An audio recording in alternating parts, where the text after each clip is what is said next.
Hare Krishna. Welcome to this episode of Chaitanya Charitamrita. In today's episode, we will read from the Adilila, chapter 10, text 84 onwards. The topic is the branches of the disciplic succession of Lord Chaitanya. Now, I already am having some issues with the live stream, which is why there was a delay. I'm unable to show my iPad, which I usually show on this side of the screen. So I'm having to show my actual laptop screen. So I'm having some trouble with this whole thing. So I don't know why. There's something that is going wrong. I need to find out that. So I don't have time for solving all of that. So I thought of like going ahead with the program.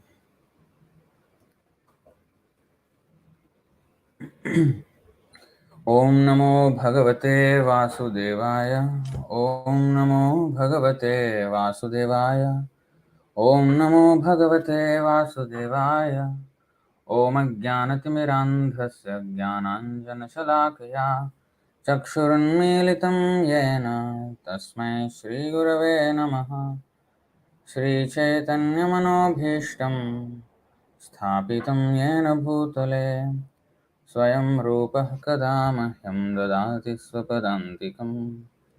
वन्देऽहं श्रीगुरो श्रीयुतपदकमलम् श्रीगुरुं वैष्णवांश्च श्रीरूपं साग्रजातं सहगणरघुनाथान्वितं तं सुजीवं साद्वैतं सावधूतं परिजनसहितं कृष्णचैतन्यदेवं श्रीराधाकृष्णपादान् सहगणललिता श्रीविशाखान्वितांश्च। हे कृष्ण करुणा सिंधो दीनबंधो जगत्पते गोपेश गोपिका कांत राधा कांत नमोस्तुते तप्त कांचन गौरांगे राधे वृंदावनेश्वरी वृषभानुसुते देवी प्रणमामि हरिप्रिये वाञ्छा कल्पतरुभ्यश्च कृपा सिन्धुभ्य एव च पतितानां पावनेभ्यो वैष्णवेभ्यो नमो नमः। नमो विष्णुपादाय कृष्णप्रेष्ठाय भूतले श्रीमते भक्तिवेदान्तस्वामिनिति नामिने। नमस्ते सारस्वती देवे गौरवाणी प्रचारिणे निर्विशेषशून्यवादी पाश्चात्यदेशतारिणे। जय श्री कृष्ण चैतन्य प्रभु नित्यानंद श्री अद्वैत गदाधर श्रीवासादि गौर भक्त वृंद। हरे Krishna Krishna Krishna Hare Hare Hare Ram Ram Ram Hare Hare. Hare Krishna, please let me know how the screen is appearing for you. Can you see the verse and all that? Because I'm not sure at the moment. Is the size of the text all right for you? Is it easily visible? Please let me know.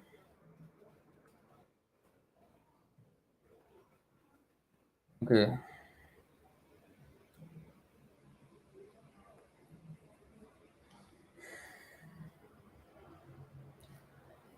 So we have down a bit.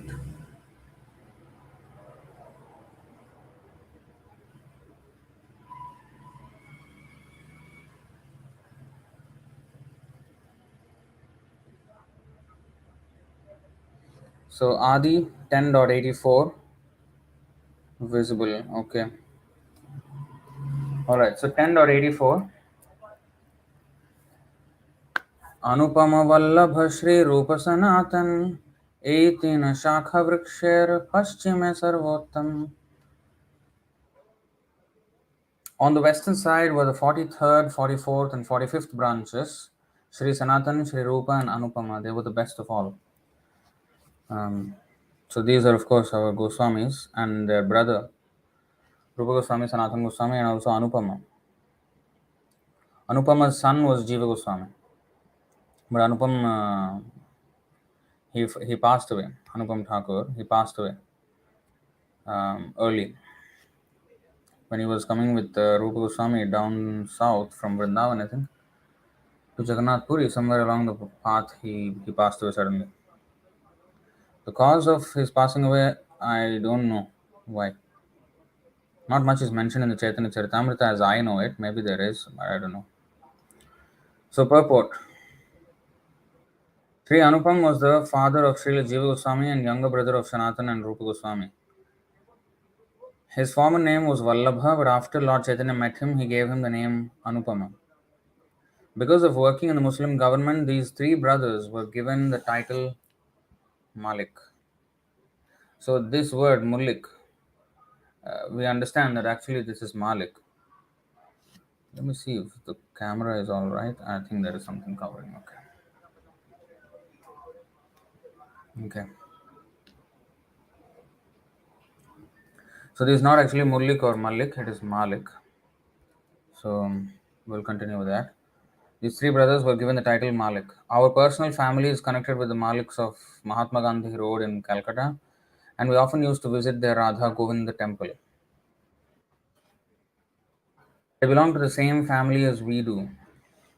Our family Gotra or original genealogical line is the Gautama Gotra or line of disciples of Gautam Muni, and our surname is De.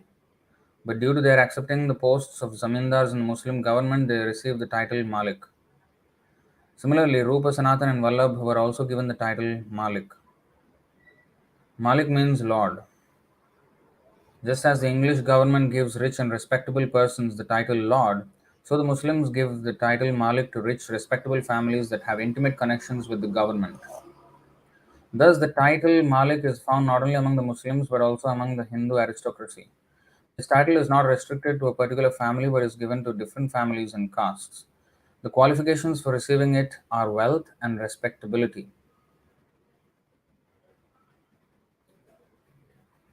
So here, I think we covered this in our previous session where the whole class was had to be aborted. The point is, this title Lord or Malik is given according to the qualification of that person on how close he is with the government. Wealth and respectability and intimate connections with the government, those are the qualifications which the government at that time decided um, to be worthy of the title Malik. So it's always like that. Even Gotra, as you know, Prabhupada mentions here that his family is from the Gautama Gotra.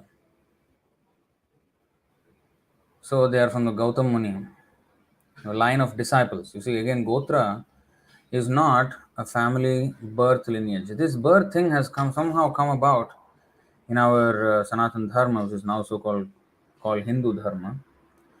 Gotra is by birth nowadays. Varna is by birth nowadays. Everything is by birth. So this is not actually the system. Even some people call themselves Yadav. Oh, I am Yadav. I have special connection with Krishna. But actually, until we really become a devotee, that is not this thing. Qualifications. Just like in Bhagavad Gita also, in the 4th chapter, 1st verse, there is a mention of Imam Vivasvate Yogam Proktavan Aham Avyayam Vivasvan Manave Praha Manurikshvakave Bravit. So you see,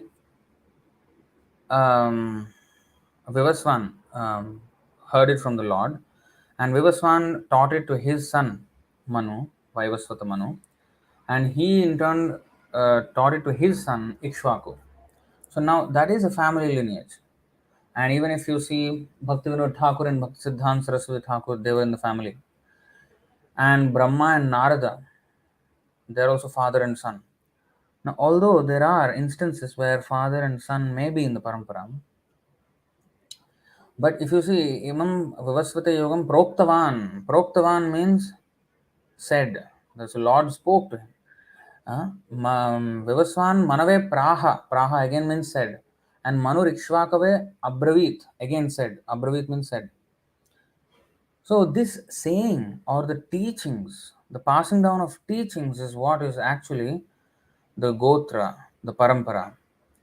Nowadays, the word Parampara is also used in family context only. There is, when I was a child, I don't know, now is it still current? I don't know. There is a serial, soap opera called Parampara about family politics. That's a whole different thing. But the Parampara is understood as genealogical lineage or, by birth. So parampara, sampradaya, varna, gotra, all these are now calculated according to family, and this is termed by Bhaktisiddhanta Saraswati Thakur as Asura Varnashram system. Asura Varnashram system. That means um, demoniac Varnashram system. This is not the Daiva Varnashram, which is actually advocated by the Lord. Guna Karma Vibhagashaha. Yasyayal Lakshanam Proktam Pumso Varnabhivyanjakam तद अन्यत्रापि दृश्येत तत्तेनैव विनिर्दिशेत. So this is explained in Srimad Bhagavatam 7:11:35.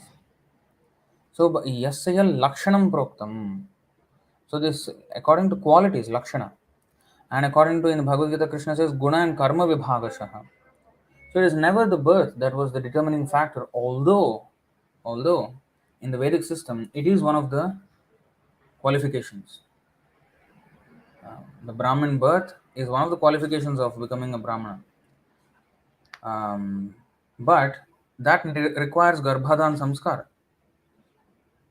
In the Bhagavatam classes that we are now having, we are studying the history of um, Priyavrata and his son Agnitra. And Priyavrata was a great devotee, exceptionally great devotee, very, very powerful, great devotee of the Lord. But his son Agnitra became a Karmakandya. He was a fruitive, he wanted to go to Pitraloka. Now, the one of the acharyas from the Sri Sampradaya, he is quoted in the purport, one of the purports, saying that the reason why such a great Vaishnava father got a son who is not a Vaishnava is because when he was in family life, he was a little bit distracted by lusty desires, and when he was having intercourse with his wife, when he was conceiving his son, he was lusty, and that's what impelled the son to be not of a good, of course, it was not a sinful person, but to fall down from a Vaishnava platform to a Karmakandya platform who wants to go to some heavenly planets, Pitraloka, he wanted to go to. Pitraloka Kama. So that is quite a fall down.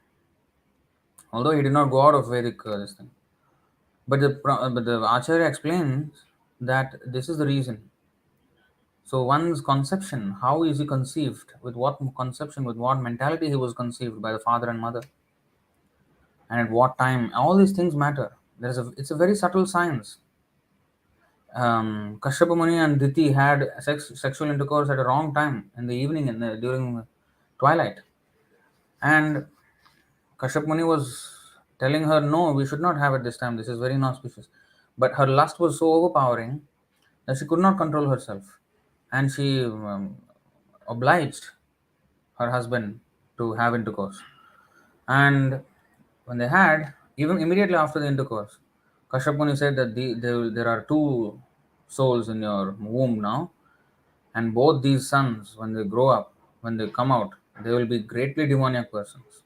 They will be the cause of trouble for brahmanas and cows and all the devotees and women and everybody. They will harass everyone.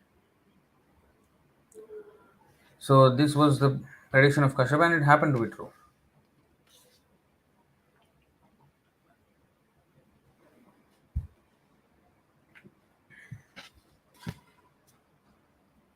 So, so these are the subtle signs of sex.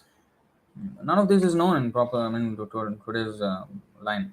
Today's knowledge, today's civilization, so-called civilization. So anyway, um, because nobody does this Garbhadhan nowadays, everybody is Kalo Shudra Sambhava. Everybody is Shudra in this. So by Vedic Diksha method, unless a person is born a Brahman in the Brahmana family, he cannot be initiated as a Brahmana. That is the Vedic method. But there is the Pancharatrika method by which anybody can be initiated. So there are two methods.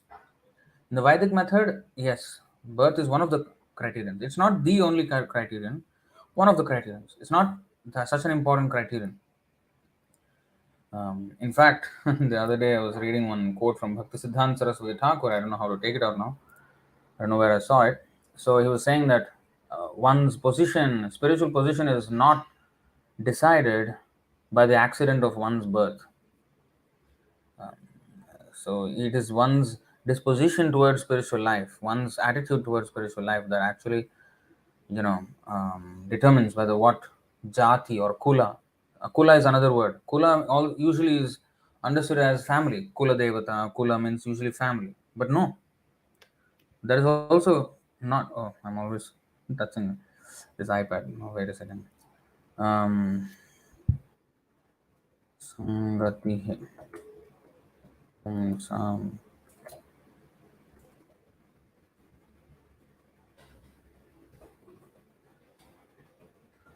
iPad is much more. Yeah, you see this. यस्य यत् संगतिः पुंसो मणिवत् स्यात् स तद्गुणः स्वकुलर्ध्यै ततो धीमान् स्वयूथान्येव संश्रयेत्. Swakula, one's own kula.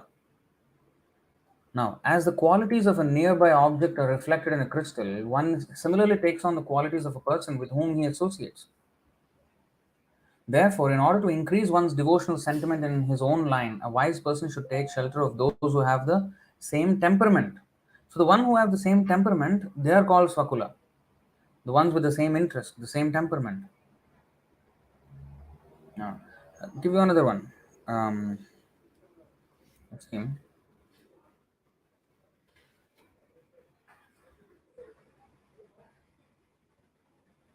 Oh, sorry.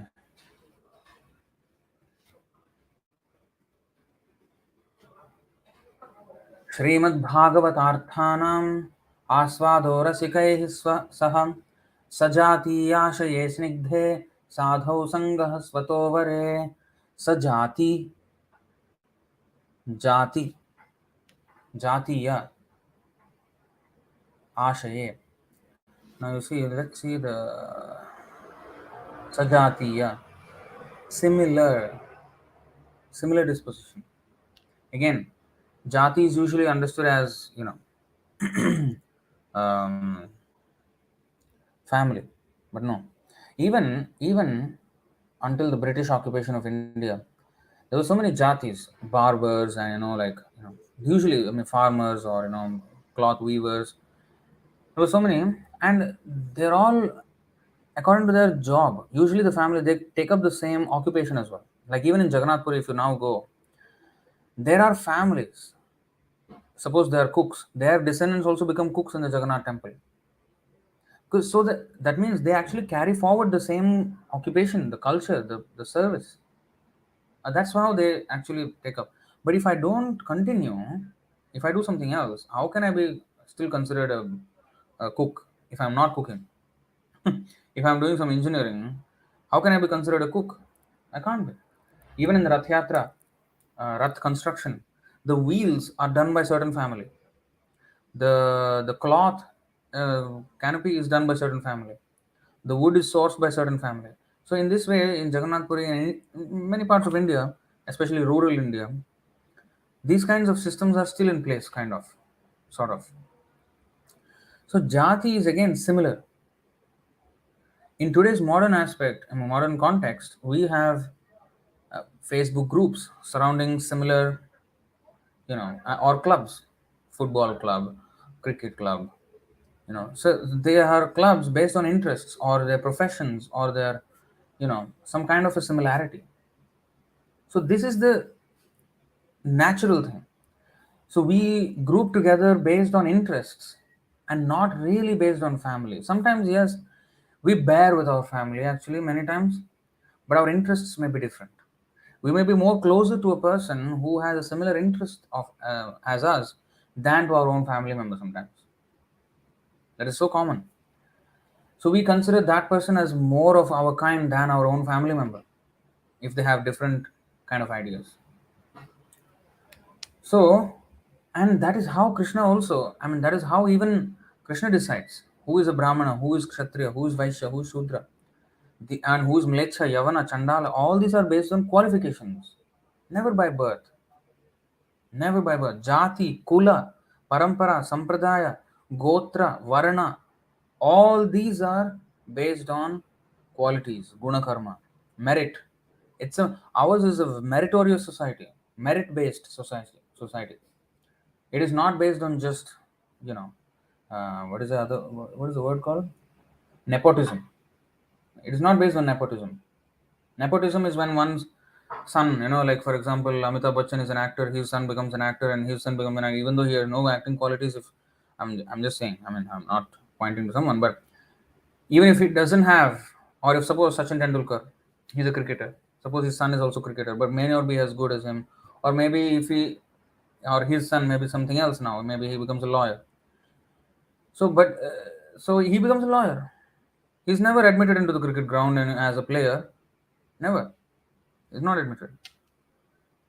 So similarly, how can one claim the position of a Brahmana if he does not have the quality? So you see how we have been brainwashed into thinking this way.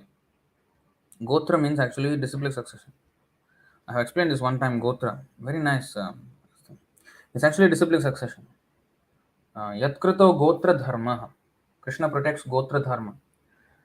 Um, so Gautam Muni, Gautam Gotra means those who are learning, descendants of the Gautama disciplic succession. This is true. Of course, there are so many things we can show, but I'll show you another one. Couple more. Here, Prabhupada also explains Swajati.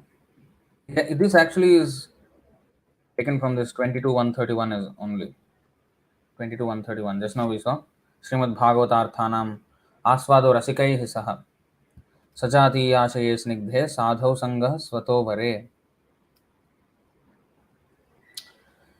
So here, Prabhupada mentions in this 329:17 purport, friendship should be cemented between persons with mutual interests and understanding, not really with birth-based associations. Such persons are said to be swajati, of the same caste. Caste is actually, it's used sometimes as a definition in English, but caste is a you know European understanding of division of society. So anyway, every society, every kind of society in any part of the world needs division, and that is not for discrimination, but um, organizing the society.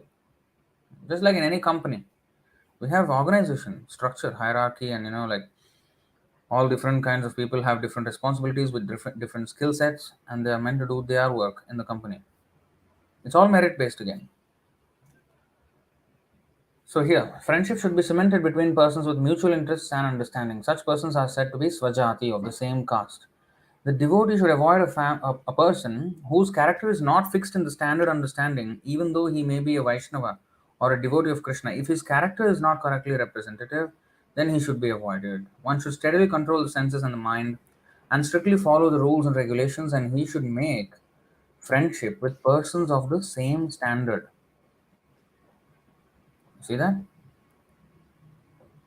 So, if we want to advance in spiritual life, we should make friendship with those people who are advanced in spiritual life. If we are interested in our advancement, otherwise, we can choose not to. Again, another thing I will show you. Now, Arjuna, in the first chapter, mentioned something. Let's go to 136 first and go down from there. See here, Bhagavad Gita 136. He is saying, पापमेवाश्रयेदस्मान् हत्वैतान् आततायिनः तस्मान् नार्हा वयं हन्तुं धार्तराष्ट्रान् स बान्धवान्. Bandhavan, bandhu is a word we can use for family. Because we are, we have some relation, seminal relation. You see, bandhu. Swajanam, our own people. He katham hatva sukhina syama madhava. So you see, his understanding was on this birth and family based, bodily based understanding. Now you see, sin will overcome us if we slay such aggressors. Therefore, it is not proper for us to kill the sons of Dhritarashtra and our friends. What should we gain, O Krishna, husband of the goddess of fortune, and how could we be happy by killing our own kinsmen? Now, why I'm showing you this? Then let's go to the next one. Here he starts using the word kula. You see the kula he uses here? And this is a very important insight into Bhagavad Gita. And how Krishna actually answers this in the third chapter. I'll show you. यद्यप्येतेन पश्यन्ति लोभोपहत चेतसः कुलक्षय कृतं दोषं मित्रद्रोहे च पातकम् कथं न ज्ञेयमस्माभिः पापादस्मान् निवर्तितुं कुलक्षय कृतं दोषं प्रपश्यद्भिर्जनार्दन. Kula he used twice here. So, and here he meant family man. Let's see kula how it is translated. Destruction of a dynasty, killing the family. See kula sometimes is used like that, but it is only valid when the family actually carries forward the same culture. Suppose he is a Brahmana and his son also becomes a qualified Brahmana, then that is a yes dynasty of Brahmanas. We can call like that because they all are staying true to their occupation and merit and qualifications. But if I differ, then I am not in the same kula actually. Swakula. Just now we have seen Swakula. So, O Janardana, although these men, their heart taken by greed, see no fault in killing one's family or quarreling with friends, why should we, who can see the crime and destroying a family, engage in these acts of sin? So, he's pointing to the word kula as referring to a family. Now, kulakshay again is 139. Kulakshaye pranashanti kula dharmaha sanatanaha dharme nashte kulam kritsnam adharmobhibhavatyuta. Three times the word kula is used. Kula dharma. He used the word kula dharma here. Now you see the family traditions, kula dharma. He mentioned kula dharma is family traditions, sanatan, eternal family traditions. Now, yes, there are family traditions. Different families have different traditions. And that is because everyone is of a different disposition. So whether one is Brahmana, Kshatriya, Vaishya, Shudra, accordingly, and even among those there are subdivisions. So what kind of Brahmanas? Karmakandiya Brahmanas, Vaishnava Brahmanas, and also some who do only funerals, that kind of Brahmanas.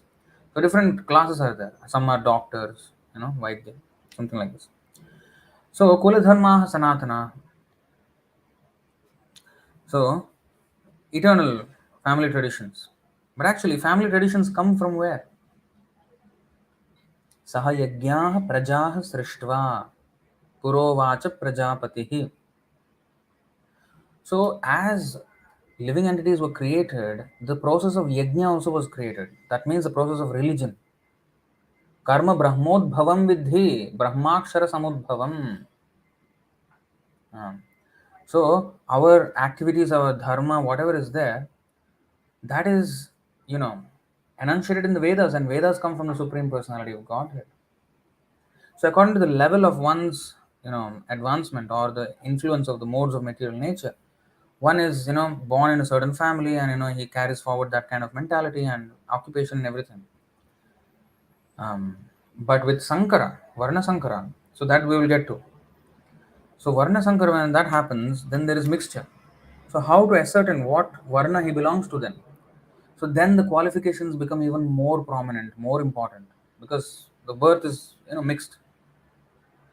Now let's see here what Arjuna says. With the destruction of the dynasty, the eternal family tradition is vanquished. Kula dharma sanatana. Now Sanatan dharma is there. What is that?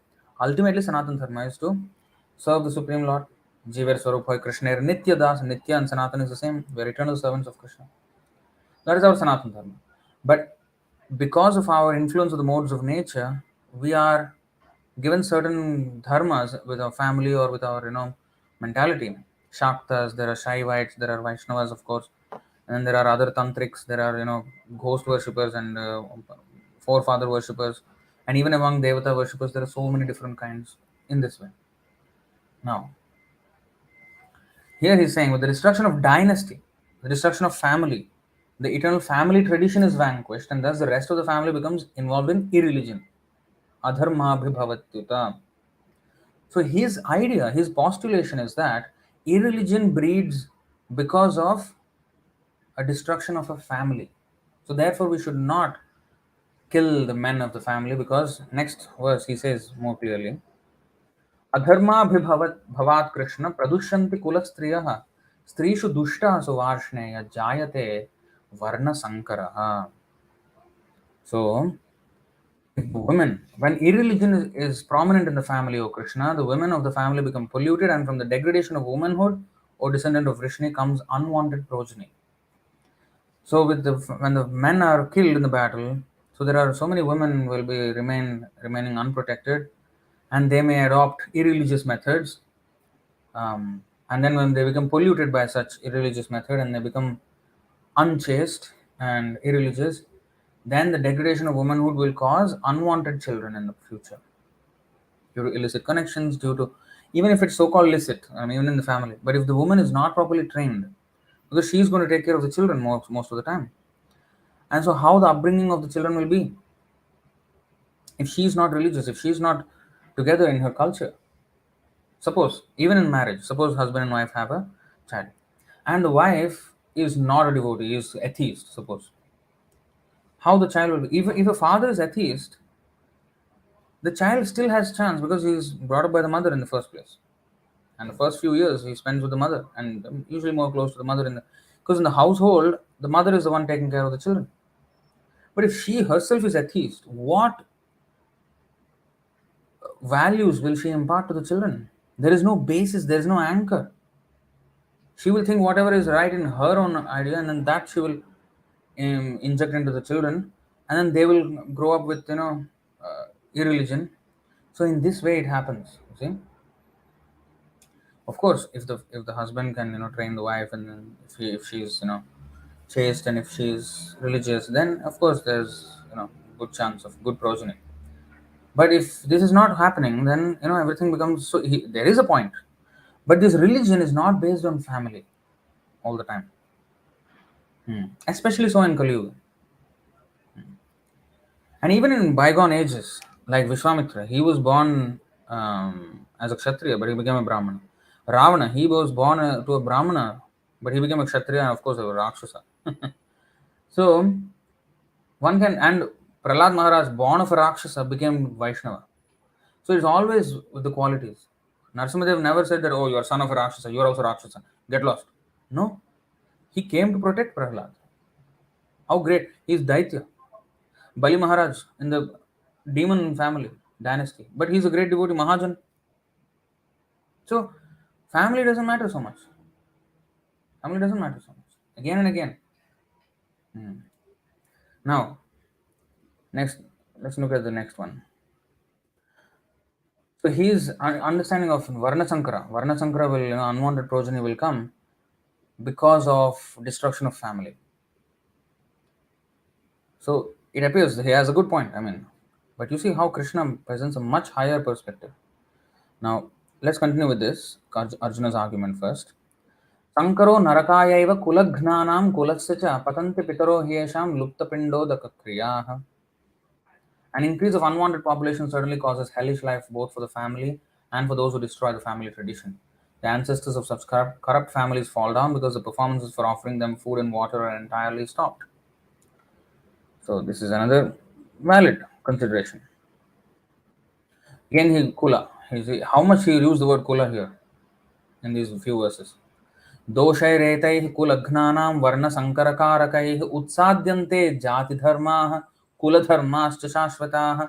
Jati is here, Kuladharma is here, Varna Sankara is here, Kulagnanam is here. Again, so much. And again, Jati and Kula. We have also seen Jati, right? Sajati Yashaye Snigdhe Sadhav Sangha Swatovare. Jati is also based on interests or based on merit. But here he again, he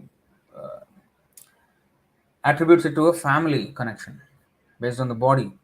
By the evil deeds of those who destroy the family tradition and thus give rise to unwanted children, all kinds of community projects and family welfare activities are devastated. Now, Jati Dharma, community projects. You see how Prabhupada translated this. How come Jati means, some kind of family lineage, right? How come it was community projects? Because jati again is based on these kinds of associations of guna and karma. The similar guna. Persons of the mode of passion, they will congregate by themselves together. Persons of the mode of ignorance, they will congregate by themselves. And even among passion, there are multi-branched. Those who are passionate about cricket, somebody passionate about politics, somebody passionate about science, some astronomy, something like that. So there are so many, passions in different way, and in the goodness. Some are into music, some are into philosophy. Sometimes they are also maybe in the mode of goodness, but different branches of it. So accordingly, the communities form, and the government has programs to uh, take care of the community. So community projects. So jati dharma, the proper organization of human society. So that is called community projects. How to engage everyone, and at the same time, work for their ultimate liberation. So this is the duty of a government. Kula dharma, family traditions. Here again. So his point is always that if the men or seniors in the family die, and then the rest of them become irreligious, and then that's how there will be destruction in the human society. Now the point is, what if these so-called seniors of the family, or the heads, or the men of the family, are not following dharma themselves? What is the use of them actually remaining alive when they guide in the wrong way to persecute devotees? Is that, see, Bhishma, he's a Mahajan, of course. Duryodhan was persecuting the devotees, harassing the devotees, Pandavas. So, and he is going to be the king. Yes, he was an able ruler, yes.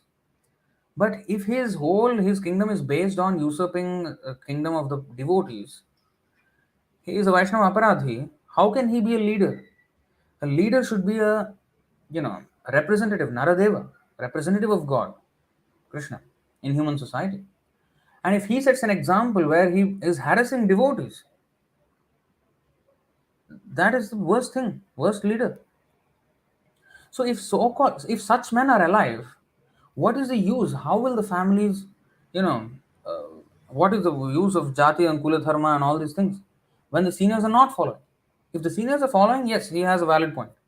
But what if the seniors are not following? They themselves are varna sankar, or have gone against the established religious principles. Then they have to be terminated. According to that is the dharma yuddha here, Kurukshetra. That is why Krishna wanted this to happen. Either by war, or by natural disaster, or by some other agent, Krishna will, terminate that. Of course, in Kali Yuga, those are the people who rise to power, and that's the will of the Lord, that Kali Yuga has to be like this. For all the sinful people, this is what the season of time is, Kali Yuga. But you see how the argument of Arjuna is that by destruction of seniors in the family, there will be irreligion. But if the seniors are irreligious, then irreligion is already there by their presence, and their absence will actually cause some purification. Not really. Just by their absence, it is not. There has to be good examples. So now, kula dharma, shashvatah, jati dharma, utsadyante, varna sankara. All this, mentioned in this verse. Now, next verse, उत्सन्न कुलधर्माणाम्, again कुलधर्म, मनुष्याणां जनार्दन नरके नियतं वासो भवति इत्यनुशुश्रुमाम्. Krishna maintainer of the people, I have heard by disciplic succession. You see, I have heard by disciplic succession, those whose family traditions are destroyed dwell always in hell. Now, this will be true when the families are following the traditions, the actual traditions of Sanatana Dharma. But when the tradition is broken, then that broken tradition has to be broken so that real tradition has to be brought back again. So sometimes such actions have to be taken. Sometimes, of course, in this case, there was a war. In this case, there was a war. But sometimes there has to be disobedience, like in Prahlad Maharaj's case. His father was against Krishna, surrendered to Krishna. He was against the Lord. Um, Prahlad did not wage a war with his father, but he disobeyed him. So there has to be, so when the tradition is broken, the whole purpose of family is to, purify ourselves. But so if they don't show good example, then they have to be given up. Have to be given up. Hmm. Now, so now again he uses the word I think kula. Swajanam. Swajanam. Again, this also is related to the word swajati. Um, that he's saying, oh, alas, how strange it is that we are preparing to commit greatly sinful acts driven by the desire to enjoy royal happiness. We are intent on killing our own kinsmen. Now, just this word, again, recap 142. You see this word utsadhyante, jati dharma. What is utsadhyante? Devastated. So by killing the family members, all kinds of community projects, family welfare activities, and everything, the basic, I mean, the whole structure of the society crumbles, is devastated. That is Arjuna's point. Now, Krishna counters this argument in the third chapter, if you see. He says,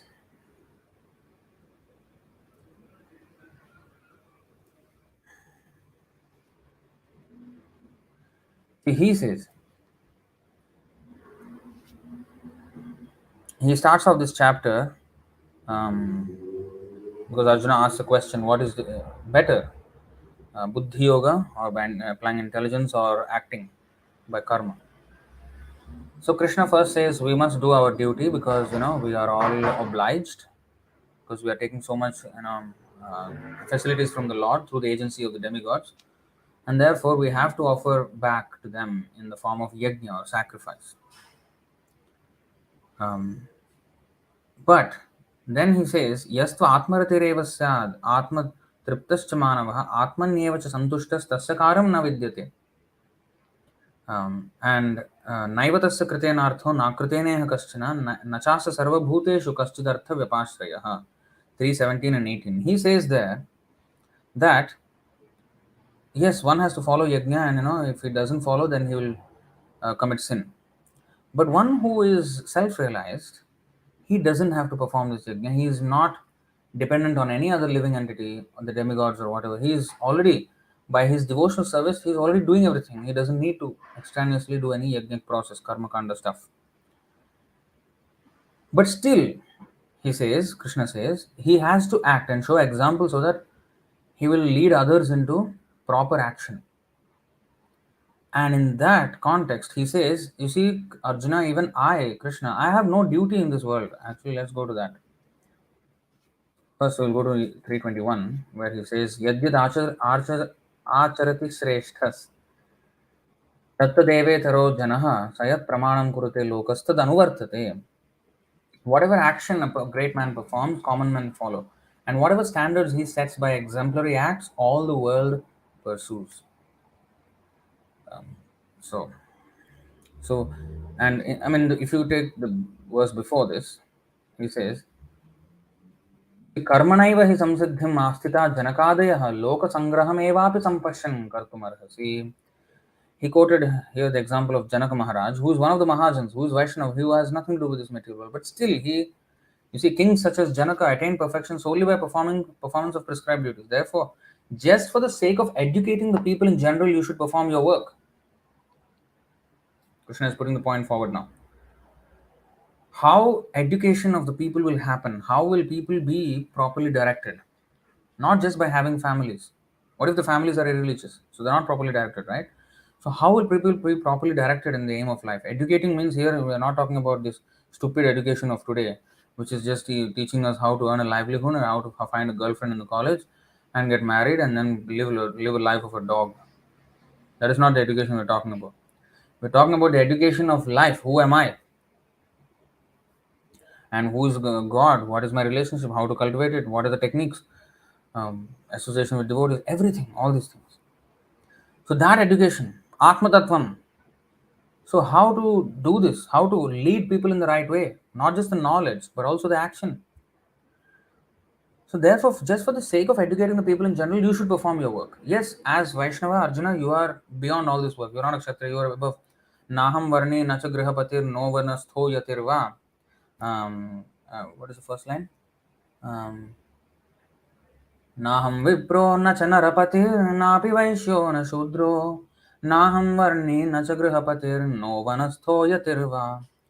Kintu prodyan Nikhil परमानंद पूर्णामृताभ्यर गोपी भर्तु पद कमलयोर दास दासानुदास. Chaitanya Mahaprabhu says, I am not a Brahmana, Kshatriya, Vaishya, Shudra, nor am I Brahmachari, Grihastha, Vanaprastha, Sannyasi. Identify myself only as the servant of the servant of the servant of the lotus feet of Lord Sri Krishna, the maintainer of the gopis. So, yes, as a Vaishnava, we do not belong to any Varna or all these things. These are belonging to our body. Yes. But as a Vaishnava, as a soul, actually the soul is not Brahmana or Kshatriya or anything. He is a servant of Krishna. That's the only identity of the soul. But then why this Varnashram is there? That is because of our different guna. How we should be molded in such a way according to what guna we are in now, and how to take us to the point of Vaishnavism gradually.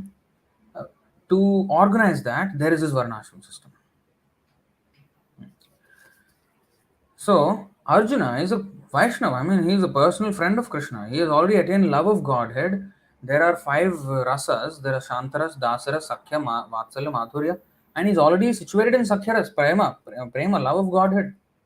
So he is not actually ordinary Kshatriya. But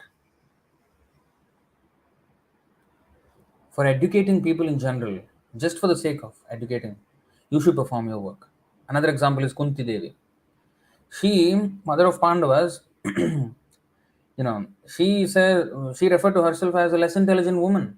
And although she was qualified to become the spiritual master of the entire universe, she, being the aunt of Krishna, has a Vatsalya rasa towards Krishna, already situated in love of Godhead, Prema, higher than any of the Swamis, Yogis, all those Siddhas, Charanas, whatever, all the higher planetary system, all those sages fade in comparison with the glory of Kunti Devi, a personally aunt of Krishna.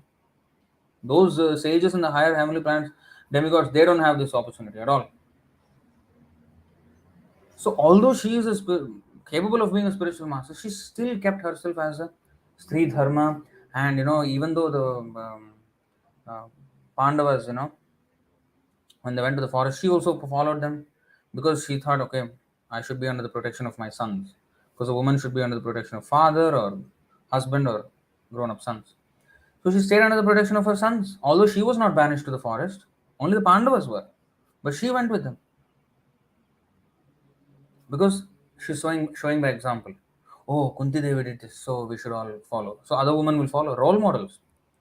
Role models. So these are the proper role models. To have a proper role model, so the persons who are actually overqualified for that role still have to perform, in that uh, lane, so that others will not say that, hey, Kunti Devi, she did, something extraordinary. I also want to do. Why she can do, I cannot do. So they are showing by example. Krishna doesn't need a spiritual master, but he became a disciple, and he, did menial service for his guru. What need is there for him to do that? He is holding the entire universe. He's breathing in and breathing out universes. What is the need for him to get some firewood from the forest? And even if he wants to get firewood, he can just will it and he can bring it. But he went there in the forest, in the rain and everything, storm. He did this to show example. So that's what he's mentioning here. You see, यद्यदाचरति श्रेष्ठस्तत्तदेवेतरर्जुन तत् pramanam kurute lokastad anvartate. Whatever action a great man performs, common men follow, and whatever standards he sets by exemplary acts, all the world pursues. Now, next. Ame parthasti kartavyam trishu lokeshu kinchana nanavaptam avaptavyam varta eva cha karmane. You see, usually we do some work to get some result. O son of Pritha, there is no work prescribed for me within all the 3 planetary systems. Nor am I in want of anything, nor have I a need to obtain anything, and yet I am engaged in prescribed duties. Yes, Arjuna, you may say, you no need to fight, you don't want to fight because you don't want to kill the family members, elders. Okay, that's one argument. Next, your argument is, your argument may be that, you're already beyond this, you're not really wanting a kingdom or something. So you're not really concerned about. So why should you engage in this horrific war? You're already Vaishnav. You're already above the Kshatriya. Naham varni nacha grihapatir or naham vipro nacha narapatir. So you may say like that, but no. I'm saying that I don't have anything to do, but I'm doing. Now, next. यदि हि अहं न वर्तेयं जातु कर्मण्यतन्द्रितः मम वर्त्मानुवर्तन्ते मनुष्याः पार्थ सर्वशः 323. For if I ever fail to engage in carefully performing prescribed duties of Partha, certainly all men would follow my path. And now is the verse. उत्सीदेयुरिमे लोका न कुर्यां कर्म चेदहं संकरस्य च कर्तास्याम् उपहन्याम् इमाः प्रजाः. Now, if you remember the first chapter, Arjuna used the word Sankara, Varna Sankara. And here, Sankara. He called unwanted progeny. Here, Krishna is using the word Sankara. And Arjuna used the word Utsadhyante Jati Dharmaha Kula Dharmascha Shashvataha. Utsadhyante. And here, Utsideyur. It's the same word, same word with different variation of that word. Same thing, Utsadhyante means devastated, we have seen. Now, here. Utsideyur would put to ruin. Utsideyuh means would be put to ruin. Same, devastation. Ruination and devastation is the same thing. Now he's saying, Arjuna, you said Varna Sankara is because of absence of family members and then people will become irreligious. So your idea of religion, keeping religion intact, is to keep the family members intact. But my Krishna is saying, if there is no proper action, that will lead to the ruination or destruction of Kula and this Sankara population, Varna Sankara. See, he's saying, if I did not perform prescribed duties, all these worlds would be put to ruination. I would be the cause of creating unwanted population. And I would thereby destroy the peace of all living beings. So, this is a much higher argument than Arjuna's. Although Arjuna's look like a very, very moral and very nice argument, but his was defective when you juxtaposition it with Krishna's argument of Varna Sankara, unwanted population. Unwanted population happens because of a lack of proper action, not a lack of family members only. Family members with improper action would not protect. Family members with adharma will not protect dharma in the family. Rather, a painful removal of that family members, those family members, and reinstation of actual dharmic action will again revive the dharma. So the real unwanted population is them who are against the religious principles. So the Kauravas, the whole party of Kauravas, they were the unwanted population. They were the unwanted population. So keeping such unwanted population, you want to protect the family from producing unwanted population. They're already unwanted population. Their descendants will be unwanted population also. So kill those unwanted population. This is Krishna's argument, and there is one more added layer to this. Now, Arjuna's argument is, family members, keep them intact so that dharma will be there in the family. Now, the family members standing there in the battlefield are adharmic, and his idea of keeping dharma is by he himself acting in adharmic way, by not doing his duty and setting an example for the rest of the people. They have already set a bad example by offending Vaishnavas, Kauravas. And he, to counteract that, he is doing another adharmic activity by not fighting, not doing the duty of his varna. So he's not setting a good example. So adharmic situation was being combated by adharma, and it was presented as dharma by Arjuna, and he himself was confused, and he said, Krishna, you please solve my dilemma. I don't know what I'm saying, and I don't know what I'm doing. Karpanya doshopahata swabhava prichhami tvam dharma sammudha chetaha. Sammudha, my brain has become puzzled totally. Yat shreyasyan nishchitam bruhi tanme शिष्यस्तेहम शाधि माम त्वाम प्रपन्नम. Please instruct me now. Now I'm a disciple. Immediately Krishna said, you are, what is it? Asochan anvasocastvam prajnavadamscha bhashase gatasun agatasumscha nanusochanti panditaah. You're talking like a big pandit. Huh? But you're lamenting on a subject matter on which no pandit laments. You're not a pandit. You're a fool. You're talking about dharma, prajnavadam, very learned words you are using. But your assessment of dharma is wrong, and your counter action is wrong of not fighting. So everything is wrong about your argument. And now Krishna actually defined what is Varna Sankara. How Varna Sankara comes about in this world. When there is no proper example of action. Krishna said, if I don't do the prescribed duties, this world will be put to ruination. You see the argument? I would be the cause of creating unwanted population by not acting properly. And I would thereby destroy peace and peace of all.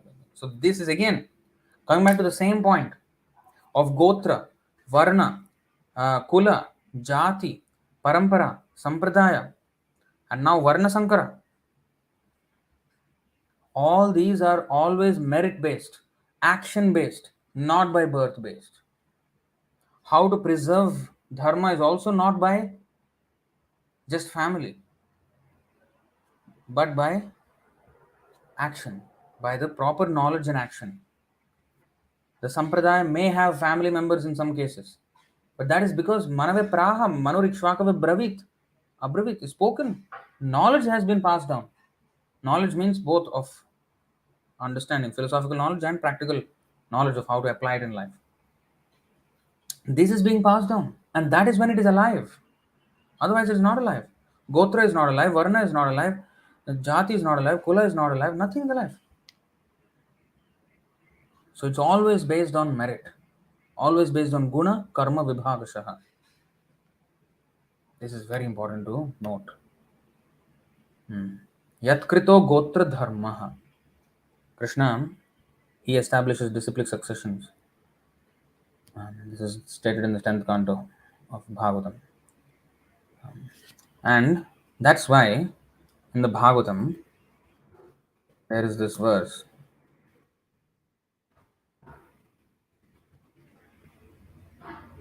Is it this one? Yeah. Bandhava. संतो दिशन्ति चक्षुंसि बहिरर्कः समुत्थितः देवता बान्धवाः सन्तः संत आत्माहमेव च. My devotees bestow divine eyes, whereas the sun allows only external sight, and that only when it is risen in the sky. My devotees are one's real worshipable deities and real family. They are one's own self, and ultimately they are non-different from me. So they are real family. So in the course of surrender to Krishna, sometimes one's own family members may go against. But our real family, we should know that Krishna is saying here, proclaiming, well, who is our real family? Sorry.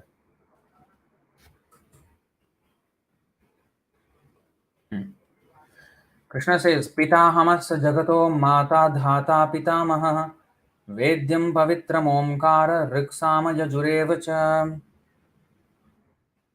I am the father of this universe, the mother, the support, and the grandsire. I am the object of knowledge and purifier, the purifier and the syllable Om. I am also the Rig, Sama, and Yajurveda. You see, I am the father, mother, and support, and the grandsire. Pitahamasya jagato mata dhata pitamaha. So, they are very much into this. Oh, recently there's Mukesh Ambani or some Ambani, one of the brothers. He said, he was talking at a graduation ceremony of some IITians or I don't know, some college, some degree graduation ceremony. So there he was saying, yes, it is a very important day for you, but don't forget that all your success was possible because of the sacrifices of your parents, and therefore you may be you youngsters may be interested in 4G and now 5G, But don't forget Mataji and Pitaji. They are the most important G in life. That's what he said. So, yeah, they are important as long as they are, doing the duty of Mataji and Pitaji. Begetting children is not just the duty of father and mother. Training them to become devotees and to make them, no more coming back in this material world. Namo chayadya samupetam mrityum. If they cannot take the dependence back home, back to Godhead, they are not doing their human as a human father and mother. They have failed. They are sinful if they don't do that. So,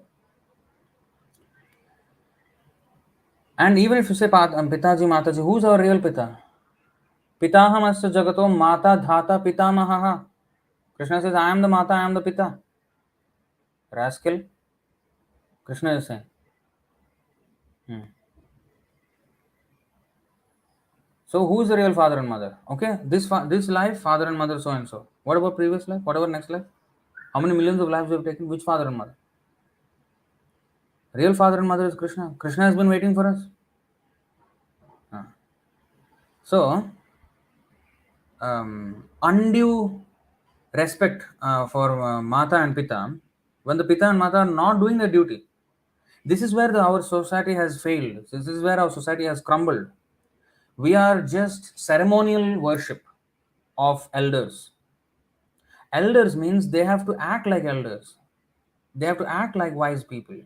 They have to guide the population into the proper dharmic standards. And even if whatever force of circumstances they were not introduced this dharma, when their sons on their descendants are following this dharma, if they become antagonistic to it and going to become an enemy of that son, then that is particularly against. I mean, we have to absolutely disobey such parents. Absolutely, they're not doing the duty of a parent. They don't deserve the respect. Of course, the devotee doesn't become disrespectful, but he doesn't choose to obey. Just like Prahlad Maharaj, he did not disrespect his father, but at the same time, he did not obey his father. He prayed that his father would get in good intelligence. So that's how a devotee should, you know, situate himself. So, this again is based on birth. Oh, just because I gave birth to you, you have to respect me. Varna. Oh, just because I'm born a Brahmin family, now I'm Brahmin. You have to, give me the respect of a Brahmin. Everything is based on this birth. For what? This is where our society has crumbled. This is why it is called Asura Varnashram system. It leads to the degradation and the complete ruination of the world.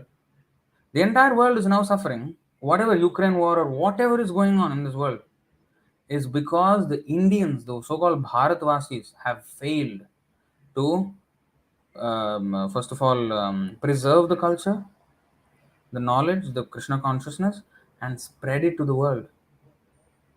They did not spread it. They have lost it themselves, and they got, of course, uh, overpowered by the British and before that the Muslims and Portuguese and all the others. All the people who are basically out of the Varnashram system, Mlechas, Yavanas, Chandalas, and then the so-called Brahmins just by birth, everything by birth. You have to respect just because you are born of me. Why? Why you're entitled for that? Nobody's entitled to anything. We have to qualify. Yes, respect will automatically come by proper action. But if we demand respect rather than commanding respect means by one's action, people will want to give respect. But if I demand respect, you must respect me, no matter what I am. That will actually cause the opposite reaction in the people. It will actually give them disrespect. They will actually disrespect the whole thing. So it's just by ceremonial, ceremonial preservation of the external customs with the core completely destroyed will not do any good. In fact, it will represent the opposite thing. It will represent a religion. You're respecting somebody who has gone against the Lord. Yes, a son should respect the father, and the father should be a representative of God. But if he's not, now you're respecting his father, and he's not properly connected. You're respecting the wrong person. So everything becomes upside down when we don't follow religion, religious systems. And therefore, Gotra, Parampara, Jati, Kula, Sampradaya, um, or Pita, Mata, everything depends on one thing: adherence to religious principles enunciated by Krishna in the Vedas. That is the thread that is holding everything together. If that is not there, it's like pearls strewn all over. Sutre Manigana Iva.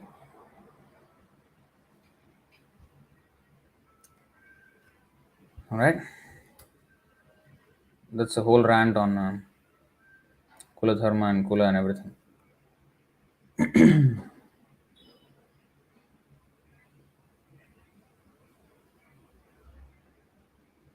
So, there are some questions there in the comment section I can see, but I will proceed on and we will address the questions at the end of the session. Okay, maybe another 20 minutes we will go forward, and then after that we will address the questions probably.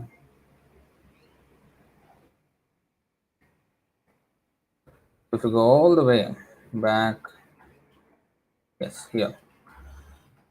So this is where we went to the whole journey of Gotra and everything. Okay. So our family Gotra, our original genealogical line, is the Gautama Gotra, or line of disciples of Gautam Muni, and our surname is De. But due to their accepting the post of zamindars in the Muslim government, so the point is, even in the Muslim government when they were called Malik, or even the British government when they were called Lord, or some names like that, and even in Malaysia there is this Dato. Dato is a title. It's like a lord basically. Again, it's based on your respectability and your just like this Malik. It's exactly like the same concept, but Dato. So that is also a Muslim thing. It's their culture. So it's the same thing. So again, those names are also given again according to qualification. And even if you see the way, at least in Singapore, and every country is the same thing, and especially so-called developed countries, because in India, you almost don't have people from outside coming to India for job opportunities from other countries. No, in first world countries, so-called first world, I mean economically well-off countries, people from because they don't have enough people in their countries, so they need people from other countries. Just like in Singapore, the labor force here is made up of entirely foreigners, not a single Singaporean. So the Ministry of Manpower, here there's a ministry like that. Every country has it. Now that ministry has different kinds of permits, work permits. So one is called a work permit, that is for the labor class, and then there is S pass, like some a little bit higher, managerial post in the, but in the construction sector and this kind of sectors. And then there is the PMET, which is the what is that? Professional managers and all this kind of thing. So they have an employment pass, EP, and then there is a permanent resident and the Singaporean, and then there's entrepreneur pass. There is another pass which is a new pass which are opening for high net worth individuals, so like something like that. So again, all these things are based on how the government sees this person. What is his qualification? Based on experience, job, skills, and his position, his work. So his guna and his karma determine his pass here in this country. Same way. Everywhere is the same. You can't take out the system. You can't remove the system. It's first, second, third class, fourth class. You can't take out the system. You may change the names, but it's going to be the same thing again. There are going to be some intellectuals, there are going to be some administrators, there are going to be some businessmen, there are going to be some, workforce, employed. You can't take this out. Everywhere it is there. So, so similarly, Vedic. So, why today religion has become or is treated as something which is irrelevant is because of these things. Because they think religion is just a set of beliefs and some faith-based, you know, ideologies or something like that. They call it because they don't find any practicality in the following of religion. I think this is Varna system, caste system, Brahmana, Kshatriya, birth based. Yeah, there is a religion. You're born as a Hindu, born as a Muslim, born as a Christian, or whatever. You're that religion. Everything is just taken on this birth based thing, or sometimes it is also converted. Like people convert to one religion to another religion or whatever. Again, there is no action. Just naming oneself as something without acting, without actually following the rules, means nothing.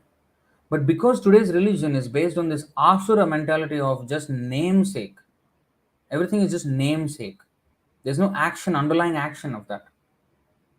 So when that happens, religion loses its relevance in the practical, running of one's lives and the world.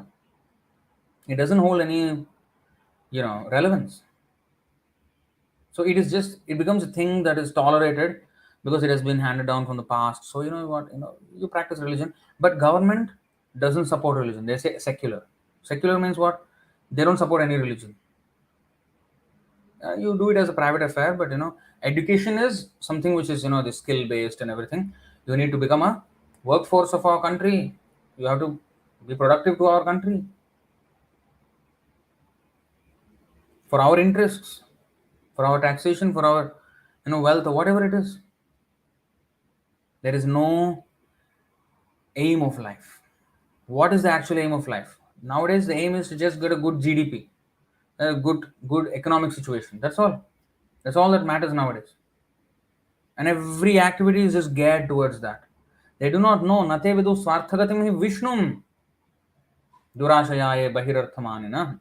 They don't know the aim of life is Vishnu. So if we transfer the aim from money to Vishnu, then the whole dynamics changes. Who is actually first class? Who is second class? Who is third class? Then that becomes this Vedic civilization. So it is a very scientific system, but now it has lost its relevance because it was handed down in the namesake, this Asura mentality.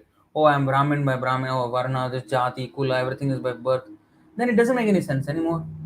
It doesn't make any sense. So then it is just being tolerated. Okay, you know what? If I tell that you are not a Yadav because you're not following the real Lord Yadava, because you're not chanting his name and you're not Yadav, but you're saying you're Yadav, but if I say something, there'll be an uprising. So okay, you know what? Just bear with it. That's your religion, that's your faith, that is your this thing. Okay, but you work. This is education. So the people will more and more go away from that. Understanding that actually they belong to something. This is the meaning of that, and they actually live it to some namesake thing, and which will eventually gradually vanish from the minds of the people. So generations after generations, they will just become without any base, without any nothing. There's no values binding anyone to anything. They can just do whatever they want, and that will be Kali Yuga at its peak. When everything becomes namesake, then that's it. I mean, it is just the next step is, and the names also will be gone, because they will see. I mean, after some time, they will see what is the use of these names. They don't mean anything now. So to remove it.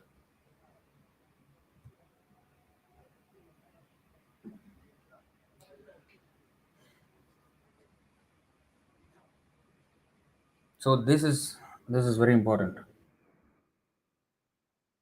So now, continuing, thus the title Malik is found not only among Muslims but also among Hindu aristocracy. The title is not restricted to a particular family, see, but is given to different families and castes. The qualifications for receiving it are wealth and respectability. So everything there has to be qualities. So guna karma, guna quality. Krishna has his own set of qualities for naming Brahmana, Kshatriya, Vaishya, Shudra, Vaishnava, or anything. They are also having their own qualification, and based on the qualification only they will name. There's a purpose. Nothing is without a purpose. I can't claim an employment pass because my father is an employment pass holder. I also have now become an employment pass holder, born employment pass holder. No such thing. No such thing. It doesn't serve any purpose to the government, so it is not irrelevant. Your birth is irrelevant. What you do is what is relevant. What you do is relevant, and what is your qualities, what you do, that is what is relevant. So same thing. It's a scientific system. This Varnashram system. So, reading on, Sanatan Goswami and Rupa Goswami belong to the Bharadwaj Gotra, which indicates that they belong to either to the family or disciplic succession of Bharadwaj Muni. And to Add to this, my family, my so-called Brahmin family, the thing I descended, we all ours is also Bharadwaj Gotra. Bharadwaj Gotra. Same as Rupa and Sanatan Goswami. But of course, completely given up everything and no sign of religion almost. It's just again namesake. But yeah, name wise we were in Bharadwaj Gotra. But now of course Achyuta Gotra. So this is real Gotra. Because all Bharadwaj Gotra means what? I'm following the disciplic succession of Bharadwaj Muni. What did Bharadwaj Muni teach? What do I know? What Gotra is that? That is not Gotra. Gotra means Tra means Trayate. Yeah, let me show you that. I think I showed you this before, but I'll repeat it again. I actually wanted to write an article on this. So this is a verse which summarizes the glories of Lord Krishna. Um, so many are there, but I'm going to, show you this part. Yatkrito Gotra Dharma. So if you go to the translation of this verse, let's see the word to word. Yat, by whom Kritaha, created, Gotra, among the lines of descent of various sages, Dharma, the religious principles. Yatkrito Gotra Dharma. And how is it translated? Okay, this is not exactly Prabhupada's translation, it is by his disciples, but it is very accurate. Gotra Dharma means his name destroys all inauspiciousness. He alone has set forth the principles of various disciplic successions of sages. What wonder is it that he whose personal weapon is the wheel of time relieved the burden of the earth? The disciplic succession, Gotra Dharma. And here in the purport, five glories are mentioned here.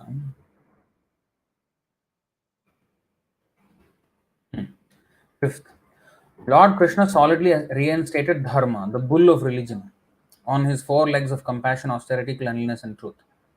The Dharma could once again become Gotra, the protector of the earth.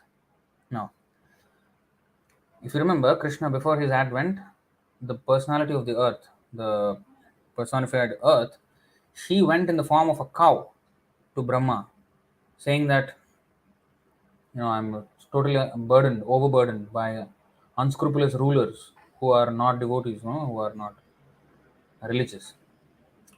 So now, husband protects wife. Husband is meant for the protection of wife. So the cow needed the bull to protect. So the bull is signified by religion. So Dharma, the bull of religion, on his four legs, Krishna reinstated Dharma. What are the four legs? Compassion, austerity, cleanliness, and truth. This is mentioned in the 117.24 of Srimad Bhagavatam. We'll go there and come back here. 117.24. You see, तपः शौचं दया सत्यम् इति पादाः कृते कृताः अधर्मांशैस्त्रयो भग्नाः स्मयसङ्गमदैस्तव. In the age of Satya, truthfulness, your four legs, the bull's four legs, it's talking to the bull. I think the cow is talking to the bull or something like that. So the four legs of religion, the bull, were established by the four principles of austerity, cleanliness, mercy, and truthfulness. But it appears that three of your legs are broken due to rampant irreligion in the form of pride, lust for women, and intoxication. Now, these four principles that we follow, no meat eating, no illicit sex, no gambling, no intoxication, they protect these four legs of religion. They're only legs, they're not actual religion. They're the legs, the pillars of religion. But the religion is just like the bull. Bull is not the legs of the bull. The bull is the rest of the bull, but the legs are needed for the bull to stand. So now, austerity, cleanliness, mercy. So mercy is gone when we eat meat. Because we kill animals just for our taste. Where is the mercy? My tongue has to be satisfied, so you have to die. That is the meaning of meat eating, right? So there's no mercy. Truthfulness is lost when we gamble. Cleanliness is lost when we indulge in illicit sex. Our mind and our body becomes impure. And austerity, tapasya, is lost when we intoxicate. So therefore, to keep these legs of religion or the four legs of this bull of religion intact, we follow the four principles. There is reason why we follow these four principles. Hmm. So the three legs are broken due to rampant irreligion in the form of pride. Pride means this meat eating. Meat eating is pride because my tongue is more important than your life. I have to eat you. That is the meaning of. So it is pride. So that is pride comes with meat eating and lust for women, illicit sex, intoxication. So truthfulness is only standing leg, you know, and that is also breaking. Now you can't almost rely on anything. So-called, media are just the propaganda tools of the government, different governments and the world order. They may not be the arbiters of truth, and in most cases they are not because they are being the media channels are being handled by untruthful people, rascals, not even devotees, complete rascals. So how can you expect truth from them? You can't. So that is also being that's the only thing we rely on. If we see a news item, we think that okay, that is real. That's why I'm believing what I'm seeing. But if they actually indulge in untruth and we blindly believe, then then we will be misled. So coming back, so that dharma with its four legs um, will become the husband of the cow. The bull is the husband of the cow. So gotra, tra means trayate, release or protect. Mantra means to protect the mind, to release the mind from the troubles. That is mantra, the sound vibration which releases our mind, from the material miserable condition. That is called mantra. So gotra means to protect or release the cow from suffering. The earth was suffering because of overburdened irreligious rulers. So dharma had to be re-established to protect the earth. So the nowadays people think, oh, we have to have environment campaign, like green world, like what is this global warming, climate change, and all these things. We have to save the earth.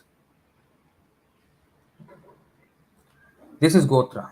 To protect the earth, dharma is required. This nonsense environment, this climate change, nothing will work. Nothing will work. Everything is going to be a failure. United Nations failure. Everything will be a failure because there is no dharma to protect the go or the cow of the earth. So, thus dharma could once again become Gotra, the protector of the earth. Sri Krishna also, of course, is Govardhan Puja and also that is so that is another meaning of Gotra. So anyway, the point is this: protector of the earth. So protector of the earth is not some Superman with like a cape. He'll wear like some robe, like and he's flying, Western, the way they show Superman. That's not the protect. Those are not the protectors of the earth. The Brahmana community, qualified Brahmana community, Daiva Varnashram we're talking about, not the Asura Brahmana who's just like birth based nonsense. These people, the Vaishnavas, they are the saviors of the world. They are the protectors of religion. They will save the world. They are the saviors of the world. So that is Gotra. And how dharma is, kept intact. Lord Krishna solidly reinstated dharma here. How did he do that?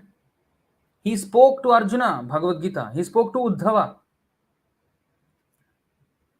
And imam vivasvate yogam proktavan aham avyam, he said this, I spoke to this to sun god, but it had been handed down. But in the course of time, sakalene hamata yogo nashtaha. This science was lost. Now again, similarly, because of that, I am speaking to you, Arjuna, to reinstate this dharma. So through parampara system, dharma is kept intact. That's why the parampara system is called Gotra.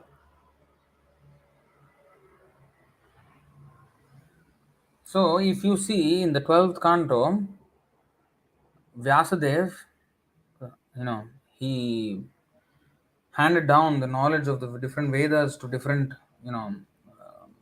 sages, and they handed down their, in that way the Gotra happened. And each of them, were experts in their own different branches of Vedic study and like that. They were more it's not like real Bhagavad Dharma. Real Bhagavad Dharma, Vaishnava Parampara is different. But everything needs to have a sampradaya, parampara.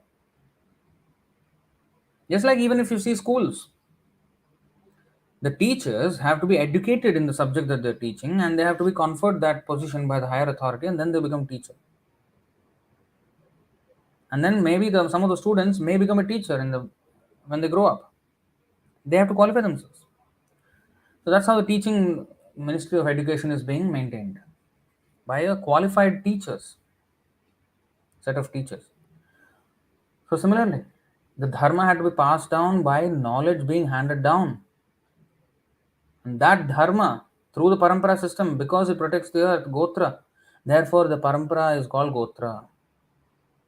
Because the parampara system by this thing, handed down, and knowledge being handed down, that is will protect the dharma. That will keep the dharma intact to protect the earth.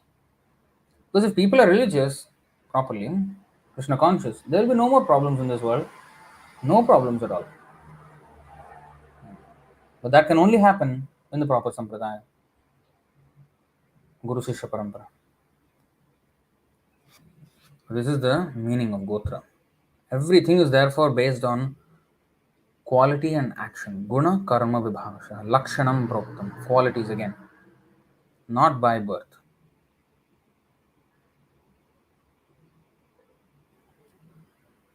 I mean, even Asuric principles are governed by merit. That's what I'm saying. I mean, now governments all over the world, they're not religious governments, except some Muslim governments. Um, but again, there is also a challenge because some of the people they don't follow their own religion properly. But anyway, nowadays mostly religions are secular, so-called, and divorce themselves from religion. Even they, when they give some title or something, they have a reason to give. And if religion is made into an irrelevant thing, namesake thing, and that is required for them to reign supreme, to further their godless civilization, they have to make us feel that the religion was not a meaningful thing. We are meaningful, we are, pragmatic, we are actually practical people who are intelligent, and we engage in purposeful dealings, and therefore we have, you see, organized structure, whereas you see the religion is just birth based, it's just, give up that one. Of course, they don't say give up, but they don't encourage it, so that it will dwindle and dwindle and dwindle over generations. It will just vanish.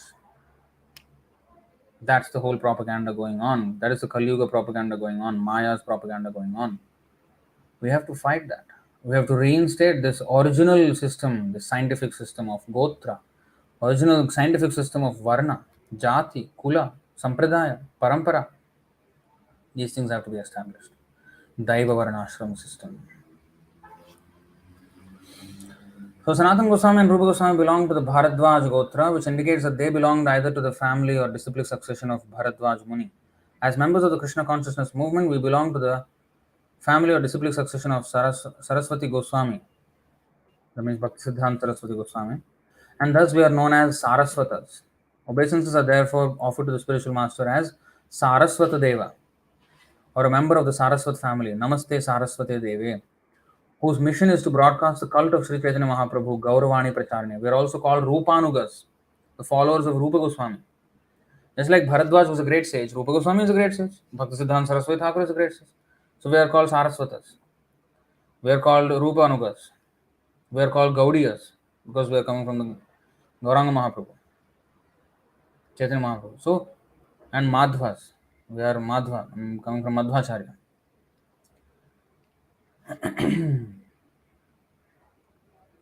Or we are descendants of Narad Muni. So in this way, you know, we are in that line. If we follow. Otherwise, I'm not out of line.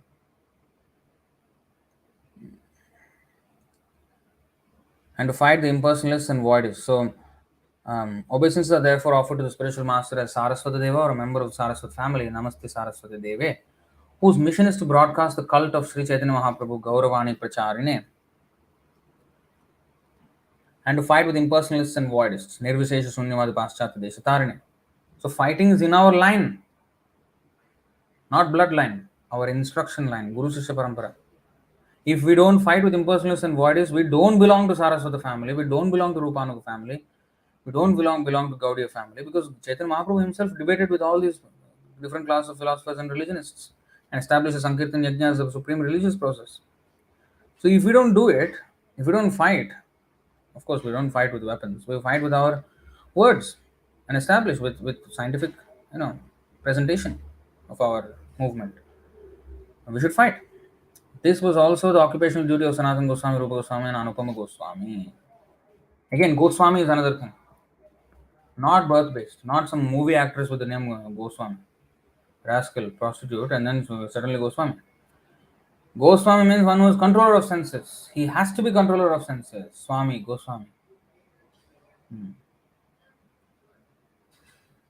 So the genealogical table of Sanatana Goswami, Rupa Goswami, and Vallabha Goswami can be traced back to the 12th century Shakabda, when a gentleman of the name Sarvagnya appeared in a very rich and opulent Brahmana family in the province of Karnataka, now Karnataka. So Rupa and Sanatana Goswami's origin was in Karnataka. He had two sons named, so this Sarvagnya, who was an opulent Brahmana, had two sons, Aniruddha Rupeshwar and Harihara, who were both bereft of their kingdoms and thus obliged to reside in the highlands. The son of Rupeshwar,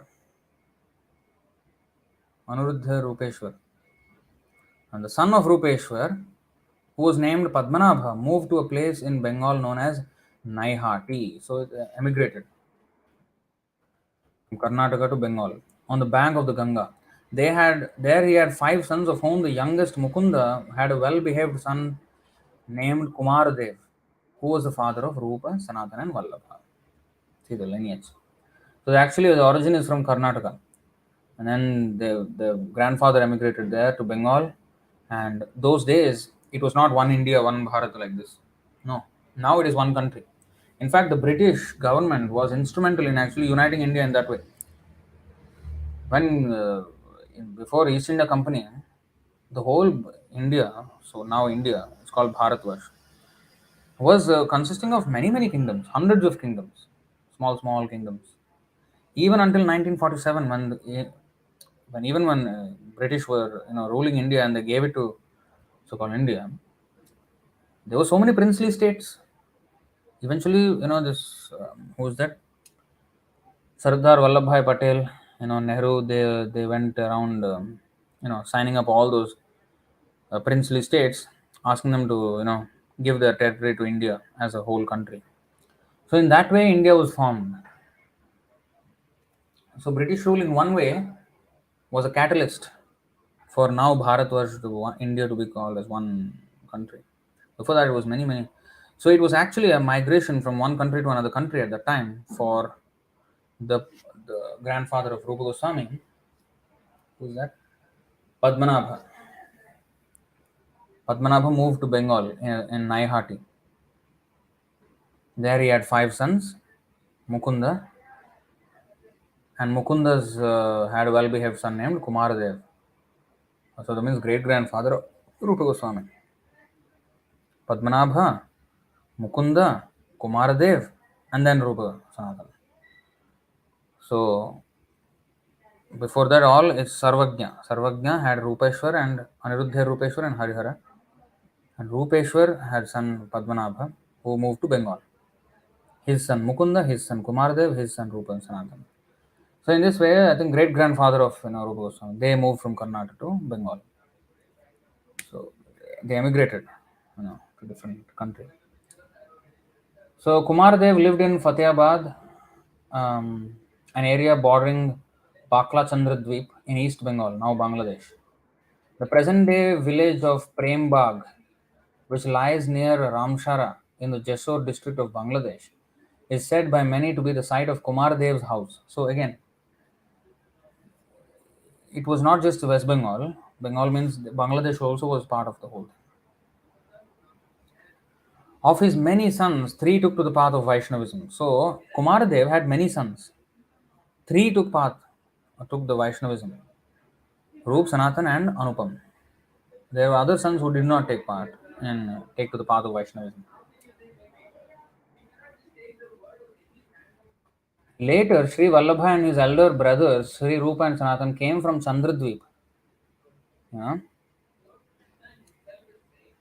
to the village in the Malda district of Bengal known as Ramkeli. See?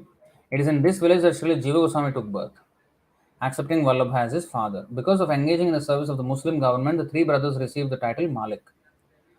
When Lord Chaitanya Mahaprabhu visited the village of Ramkeli, he met Vallabha there.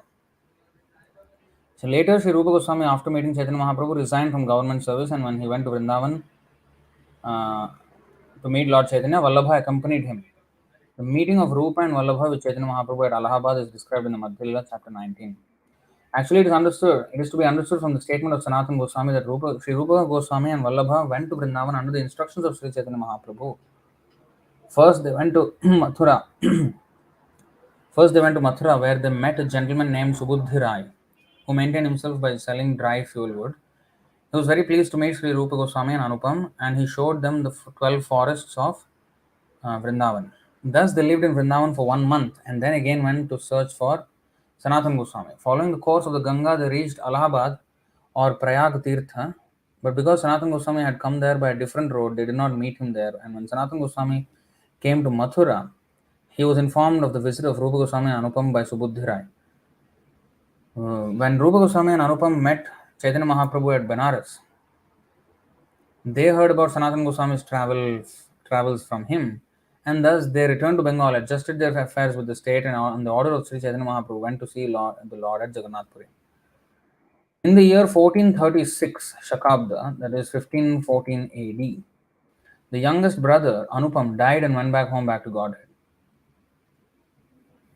He went to the abode in the spiritual sky where Sri Ramachandra is situated. So he was a Ramachandra Bhakta.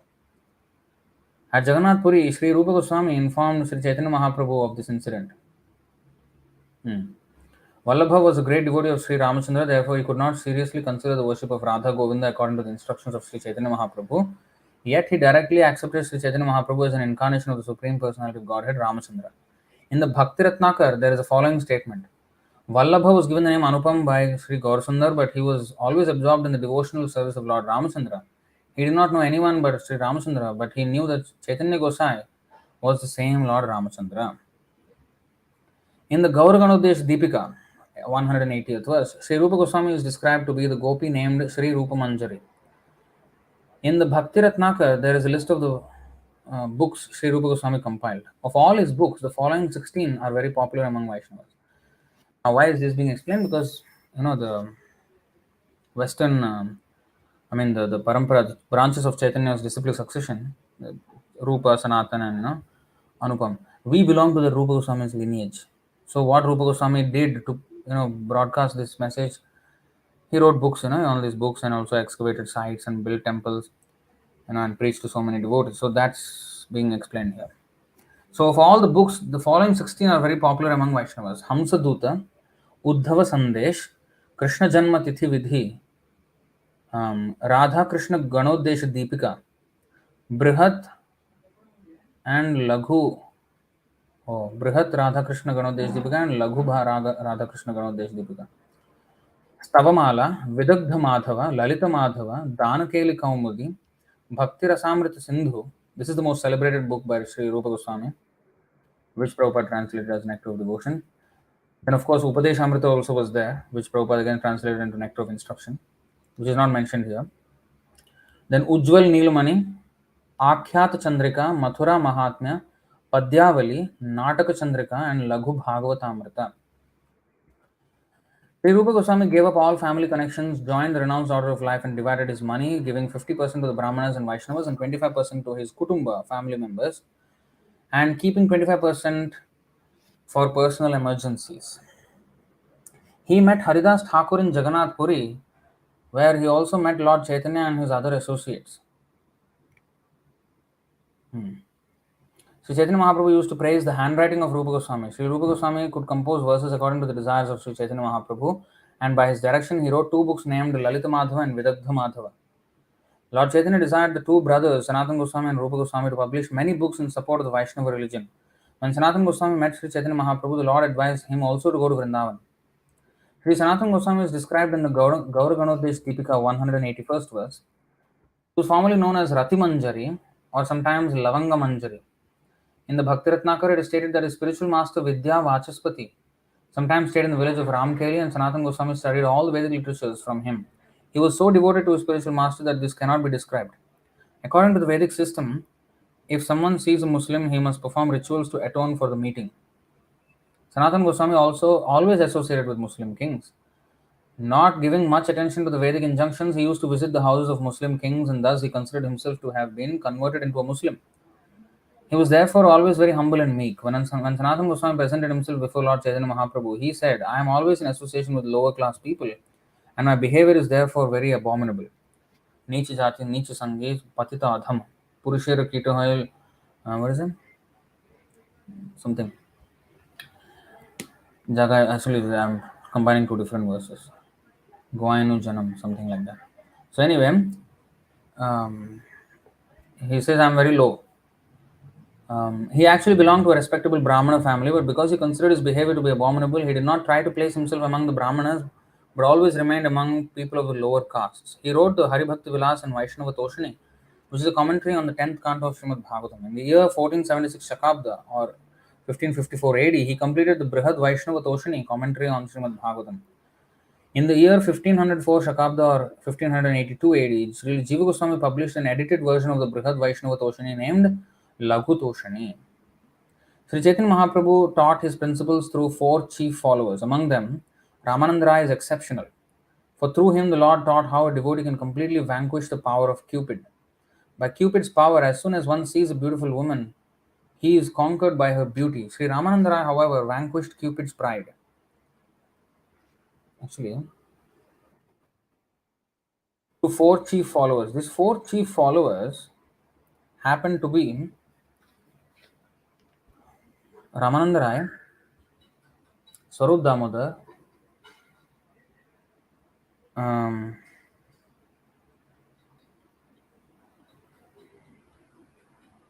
Shikhi, and then one of them is a lady.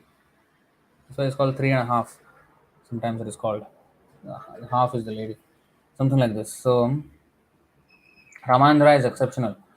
For through him, the Lord taught how a devotee can completely vanquish the power of Cupid. By Cupid's power, as soon as one sees a beautiful woman, he is conquered by her beauty. Sri Ramananda, however, vanquished Cupid's pride. Indeed, while rehearsing the Jagannath Vallabha Natak, he personally directed extremely beautiful young girls in dancing, but he was never affected by their youthful beauty. Sri Ramananda Rai personally bathed these girls, touching them and washing them with his own hands, yet he remained calm and passionless, as a great devotee should be. Lord Chaitanya Mahaprabhu certified that this was possible only for Ramananda Rai. Similarly, in fact, Chaitanya Mahaprabhu said, it is not even possible for me. Only Ramananda Rai can do it. He was touching the private parts of the woman while bathing them and making them ready and making them up, dressing them. But still, he was completely, passionless, calm. Lord Chaitanya Mahaprabhu, in fact, Lord Chaitanya Mahaprabhu said, even if I touch the wooden doll of a woman, my mind becomes agitated. Not only that, even if I hear the name of a woman, my mind is agitated. So he's teaching us, of course, he's not agitated, but he's teaching us that even the name of a woman is enough to actually, create certain, sense gratificatory tendencies in a man's mind. You see? So it is very dangerous. I mean, how careful we must be in associating with women. So that is exhibited by Chaitanya Mahaprabhu. But he said Ramananda Rai is an exception. He can be in the midst of all naked women, but he's not. Actually, every pure devotee is like that. I mean, even Prabhupada, when he went to America, sometimes he had to go to nude beach and preach there.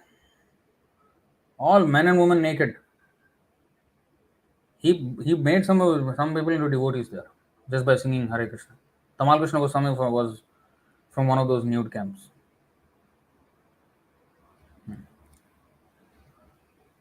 Lord Chaitanya Mahaprabhu certified that this was only possible for Ramananda Rai. Similarly, Damodar Pandit was Damodar is another one, I think. Damodar Pandit was notable for his objectivity as a critic. He did not even spare Chaitanya Mahaprabhu from his criticism. This also cannot be imitated by anyone else.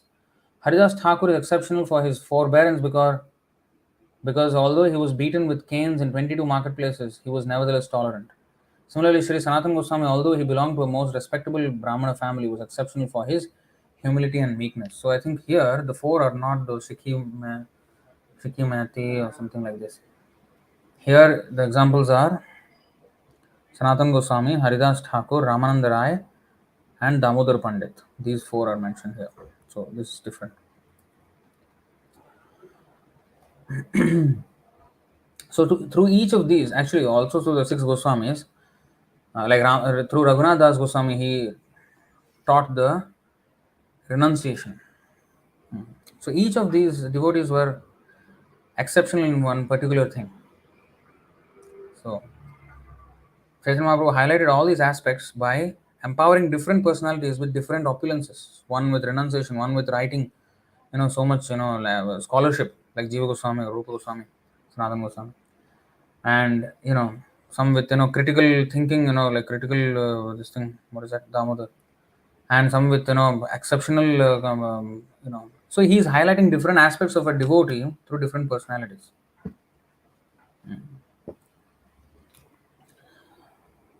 So similarly, Sri Sanatana Goswami, although he belonged to a most respectable Brahmana family, was exceptional for his humility and meekness. So humility and meekness was acceptable, was the forte of Sanatana Goswami.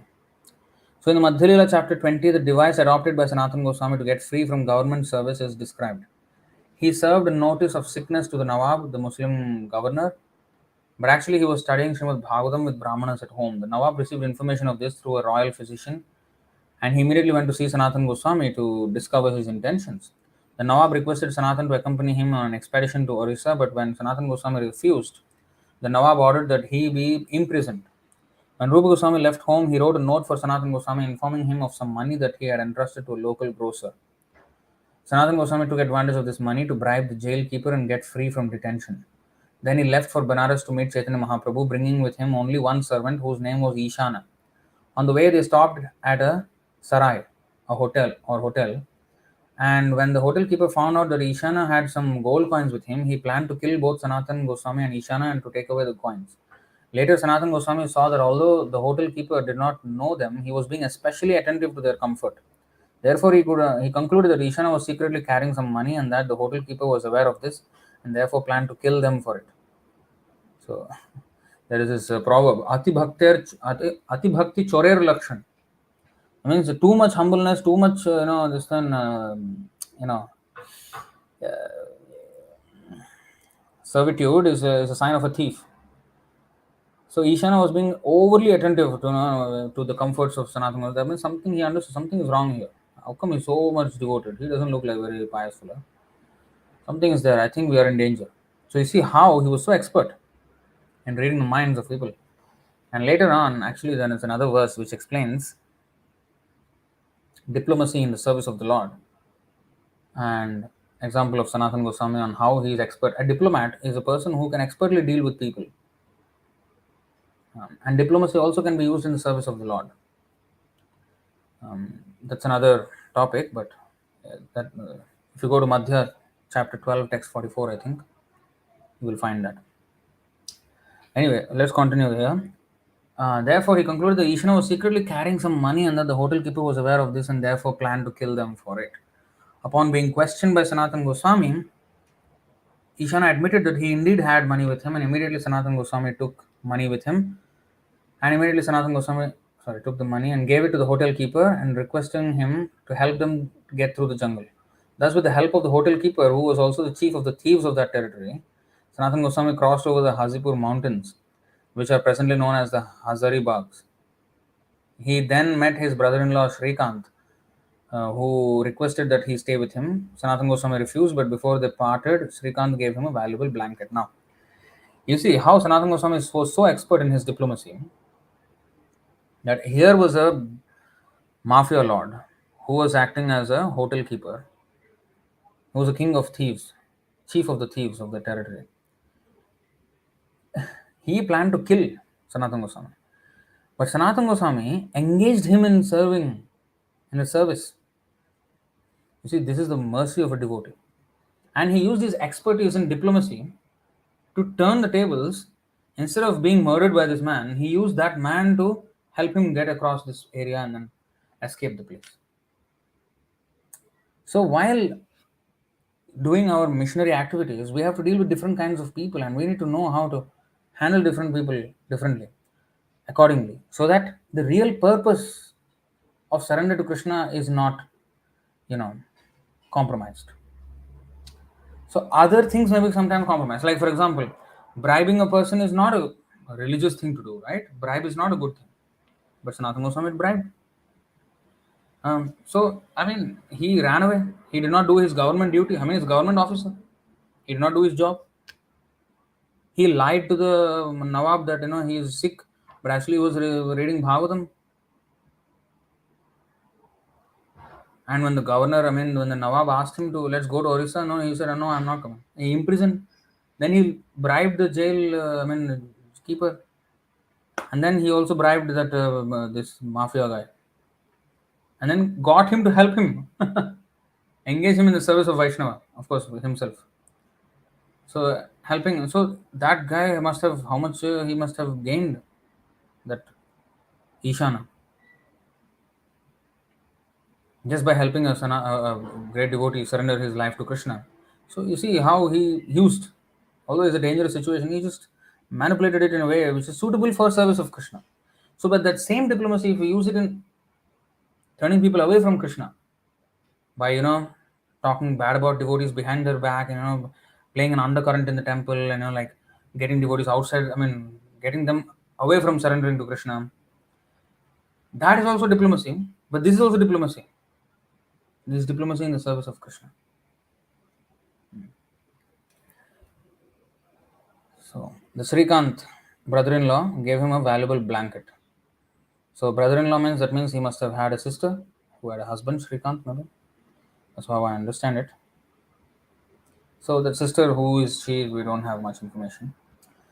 So reading on, somehow or other, Sanatana Goswami reached Varanasi and met Lord Chaitanya Mahaprabhu at the house of Chandrasekhar. By the order, so this is where actually the meeting of Sanatana Goswami and Chaitanya Mahaprabhu happened at Varanasi. By the order of the Lord, Sanatana Goswami was cleanly shaved and his dress changed to that of a mendicant or Babaji. He put on old garments of Tapan Mishras and took prasadam at the house of a Maharashtrian Brahmana. Then, in discourses with Lord Chaitanya Mahaprabhu, the Lord himself explained everything about devotional service to Sanatana Goswami. He advised Sanatana Goswami to write books on devotional service, including a book of directions for Vaishnava activities and to excavate the lost places of pilgrimage in Vrindavan. This book of directions for Vaishnava is the Haribhakti Vilas. Lord Chaitanya Mahaprabhu gave him his blessings to do all this work and also explained to Sanatana Goswami the import of the Atmarama verse from 61 different angles of vision. Sanatana Goswami went to Vrindavan by the main road, and when he reached Mathura, he met Subuddhi Rai. Then he returned to Jagannath Puri through Jharkhand, now it's Jharkhand, the Madhya Pradesh jungle. At Jagannath Puri, he decided to give up his body by falling down beneath the wheel of the Jagannath Rath. But Chaitanya Mahaprabhu saved him. Then Sanatana Goswami met Haridas Thakur. You see, all these are very briefly being described, but actually, why did he wanted to commit suicide under the Rath? It's because, of course, his body is, having so many sores, so he was unable to use it for Krishna's service, and he felt very bad. That's how is the story. So all these incidences will be more elaborately described later on in Madhya Leela. But here, just a very, very, like a summary is described here. All these different incidences are more elaborately described later on. So we will not go to the lengths at now. We will just read the summary for now. Later on, when we go to Madhya Leela, that time we will read the rest of it. Then Sanatana Goswami met Haridas Thakur and heard about the disappearance of Anupam, his brother. So he did not know, he was not there. Rupa Goswami knew. Sanatana Goswami later described the glories of Haridas Thakur. Sanatana observed the etiquette of Jagannath's temple by going along the beach to visit Lord Chaitanya, although it was extremely hot due to the sun.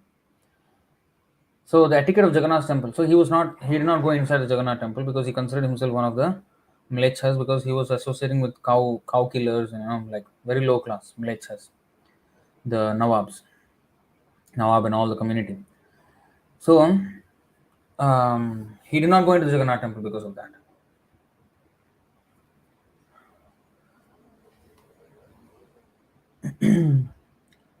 So it was extremely hot, but still he went by the beach to visit Lord Chaitanya. He requested Jagadananda Pandit to give him permission to return to Vrindavan. Lord Chaitanya Mahaprabhu praised the character of Sanatana Goswami and he embraced Sanatana, accepting his body as spiritual. Sanatana Goswami was ordered by Sri Chaitanya Mahaprabhu to live at Jagannath Puri for 1 year. When Sanatana Goswami returned to Vrindavan after that time, he again met Rupa Goswami and both brothers remained in Vrindavan to execute the orders of Sri Chaitanya Mahaprabhu. The place where Sri Rupa Goswami and Sanatana Goswami formerly lived has now become a place of pilgrimage. It is generally known as Gupta Vrindavan or Hidden Vrindavan and is situated about 8 miles south of English Bazaar. Is that the Loy Bazaar? I don't know. There are the following places. There the following places are still visited: the temple of Sri Madan Mohan deity, the Keli Kadamba tree, under which Sri Chaitanya Mahaprabhu met Sanatana Goswami at night. Okay, and Roop Sagar, a large pond excavated by Sri Rupa Goswami. A society named Ramakeli Samskar Samiti was established in 1924 to repair the temple and renovate the pond. Okay.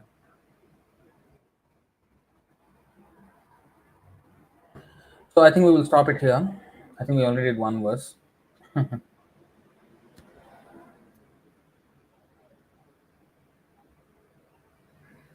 So I think we will stop there.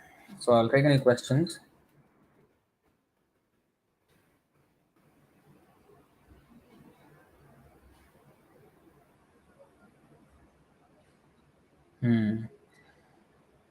Okay, so these are the 3.5. Chaitanya Mahaprabhu had 3.5 very confidential devotees. The three were Sarup Gosai, Sarup Damodar, Ramanand Rai, and Shikhi Mahiti. And Shikhi Mahiti's sister Madhavi Devi, being a woman, was considered the half. This is, I don't know what is the. These are very close to Chaitanya Mahaprabhu. But we do not know much about Shikhi Mahiti. Shikhi Mahiti is from Odisha. He's a Odia devotee. And Ramanand Rai also was Odia actually. Sarup Damodar and they were Bengal. Actually, Ramanand Rai I think was also from Bengal, but he was in Odia. His origins are from Bengal, something like this. So we don't have much information about Shikhi Mahiti and Madhavi Devi. So this is from the CC Adi 10th 137 purport. So means later on. Okay, let's go to the questions, if whatever we have.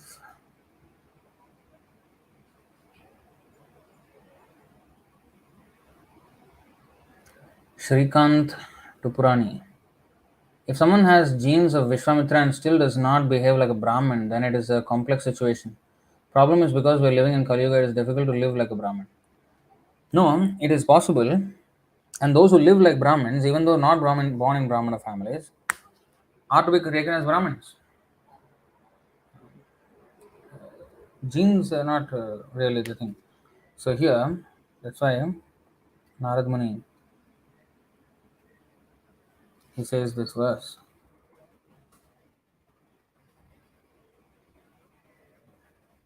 All this complexity can be removed if we come back to the Daiva, actual process, rather than the Asura process, which is just birth based, which is irrelevant, useless nonsense. यस्य लक्षणं प्रोक्तं पुंसो वर्णाभिव्यञ्जकं यद अन्यत्रापि दृश्येत तत्तेनैव विनिर्दिशेत् 7:11:35. If one shows the symptoms of being a Brahmana, Kshatriya, Vaishya, or Shudra as described above, even if he has appeared in a different class, yad anyatra api drishyeta tattenaiva vinirdishet yasya lakshanam proktam. He should be accepted according to those symptoms of classification, not according to the birth. Even if he has appeared in a different class, different family, whatever. See, this is Narad Muni is saying. So Vishwamitra's family or whatever, it doesn't matter actually. It doesn't matter. See, there is one description of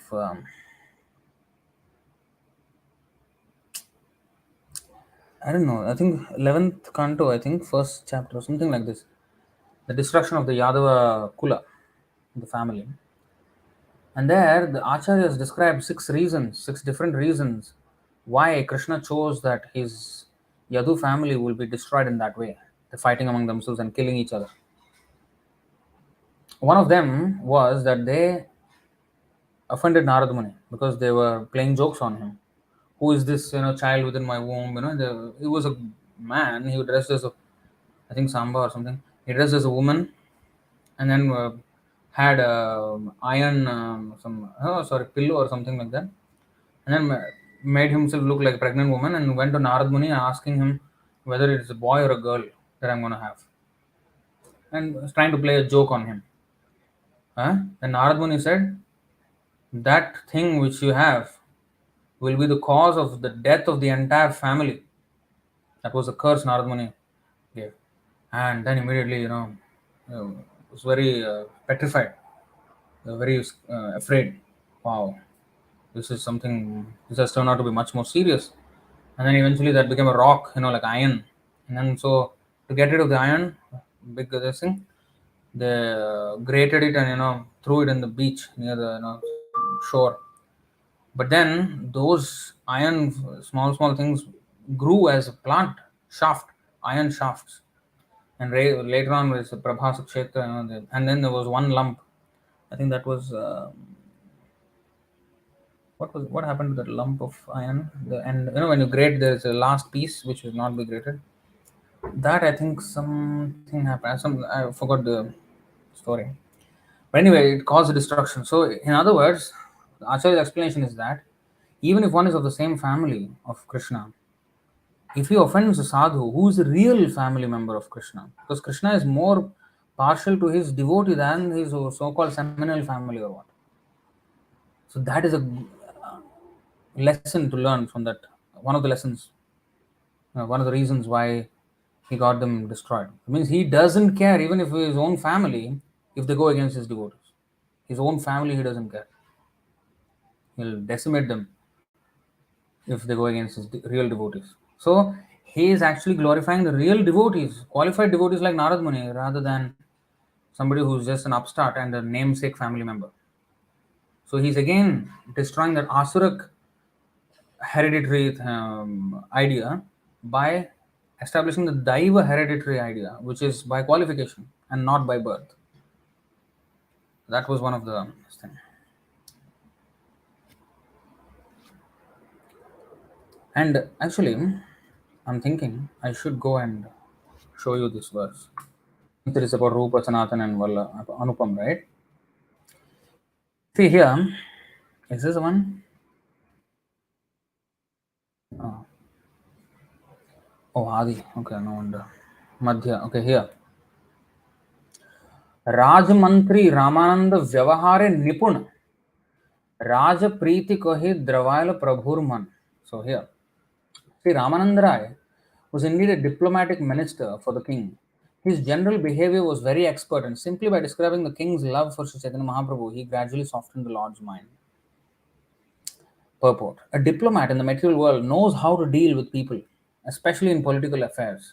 Some of the great devotees of the Lord, like Ramananda Rai, Raghunath Das Goswami, Sanatan Goswami, and Rupa Goswami, were government officers and had a background of very opulent household life. Consequently, they knew how to deal with people. In many instances, we have seen the diplomacy of Rupa Goswami, Raghunath Das Goswami, and Ramananda Rai employed in the service of the Lord. When Raghunath Das Goswami's father and uncle were to be arrested by government officials, Raghunath Das Goswami hid them. He hid them and personally met the government officers and settled the affair diplomatically. This is but one instance. Similarly, Sanatan Goswami, after resigning his ministership, was thrown in jail, but he bribed the attendant of the jail so he could leave the clutches of Nawab and live with Chaitanya Mahaprabhu. And later on, again, he dealt with that Ishana, who was that mafia, who was supposed to kill him, and again, diplomatically, use the situation to his advantage rather than his disadvantage. That's a diplomat. He will deal in such an expert way that he will change the situation to suit his plan of action. But instead of his own plan of action, it is for Krishna's plan of action. That's how devotees would use the diplomacy in the service of the Lord. Although diplomatic behavior is not considered a good thing, it's considered one of the weeds in devotional service. But when it is properly used, it can be a very great thing to in the service of the Lord. So I'll give you some more examples, but let's read this. Now we see Ramananda Rai, most confidential devotee of the Lord, diplomatically soften the heart of Sri Chaitanya Mahaprabhu, despite the fact that the Lord definitely decided not to meet the king. So here, the context is that Chaitanya Mahaprabhu said, I am a sannyasi. I don't want to meet this Maharaj Prataparudra because he is a king, and kings are usually, with all women and money. And as a renounced person, it is not good for me to actually meet this person. So he's actually making a clear point that as a renounced order of life, we should not be flattering these men of money just for a lavish, just for a comfortable life. So he's teaching that as a lesson. But then, whenever there's an opportunity, Ramananda Rai, who was a minister of Prataparudra, he always, whenever there's an opportunity, he would tell Chaitanya Mahaprabhu about the glory of Prataparudra. Oh, Prataparudra, he is really, devoted to you, and he's always reading Bhagavatam, and he's always discusses with me about Vaishnava philosophy. He's very interested, he's very humble, and he really wants to meet you, you know, and in different ways. He was diplomatically convincing Chaitanya Mahaprabhu to see Prataparudra, to agree to see Prataparudra. And he, in fact, dressed up, sent Prataparudra's son to Chaitanya Mahaprabhu. And Chaitanya Mahaprabhu liked the son very much because he looked like Krishna. So in that way, again, the affection. Somehow or other, he was building that. But of course, we should understand that these diplomatic devices of Ramananda Rai are not the primary cause of Chaitanya Mahaprabhu being convinced of the devotion of Prataparudra. Of course, as a Paramatma, he already knows the devotion of Prataparudra. But also, he accepted Ramananda Rai's entreaties because Ramananda Rai was a devotee. Like even, for example, Krishna, when he came to Kauravas, then Duryodhan, he arranged a lavish feast and a big, very, very royal welcome to Krishna, but Krishna did not eat there. That was a diplomatic move by Duryodhan. So but Krishna could have been, enticed by that, but no. He went to Vidura's house and ate some banana skin. Out of ecstasy, Vidura was giving the banana skin to Krishna and throwing the banana.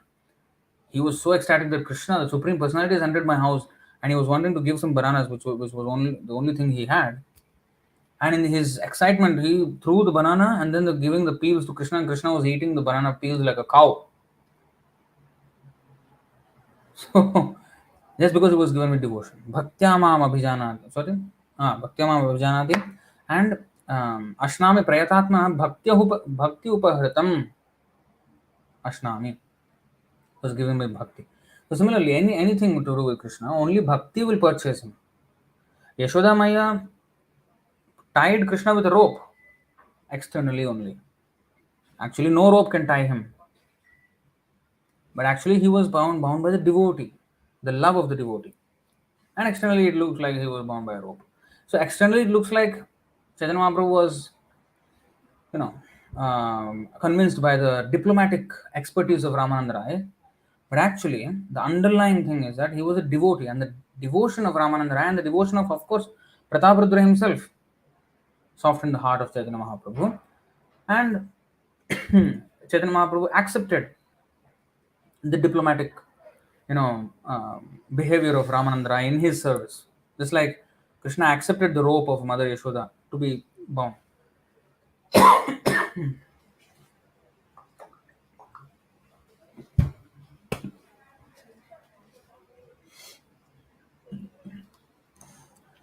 So now we see Ramananda Rai, a most confidential devotee of the Lord, diplomatically soften the heart of Sri Chaitanya Mahaprabhu, despite the fact that the Lord definitely decided not to meet the king.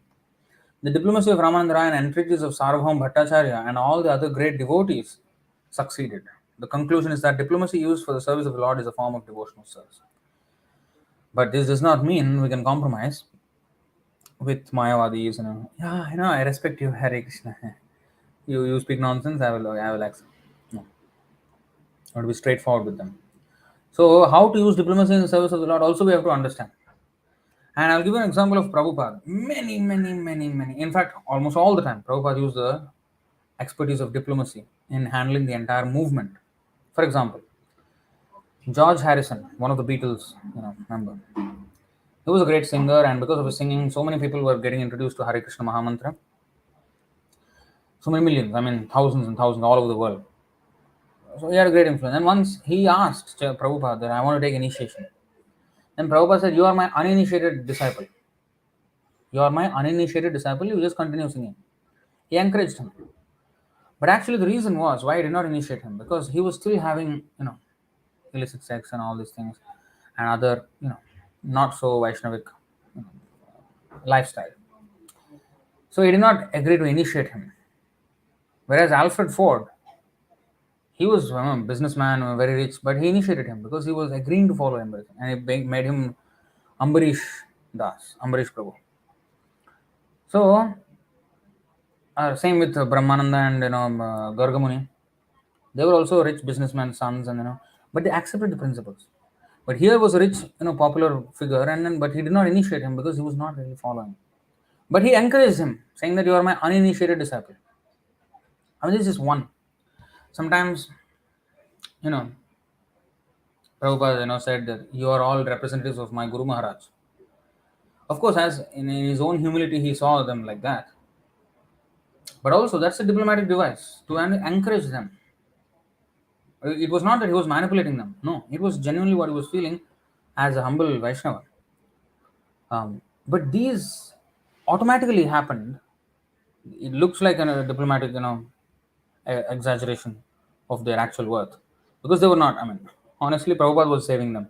They were not like somebody sent by Bhaktisiddhanta to save Prabhupada face, just because he went to the West and he would have returned without any success. So Bhaktisiddhanta sent some greatly empowered, Mahasadhus to assist Prabhupada in his Western mission. No, they were rotten to the core, and they were picked up by Prabhupada and saved by Prabhupada.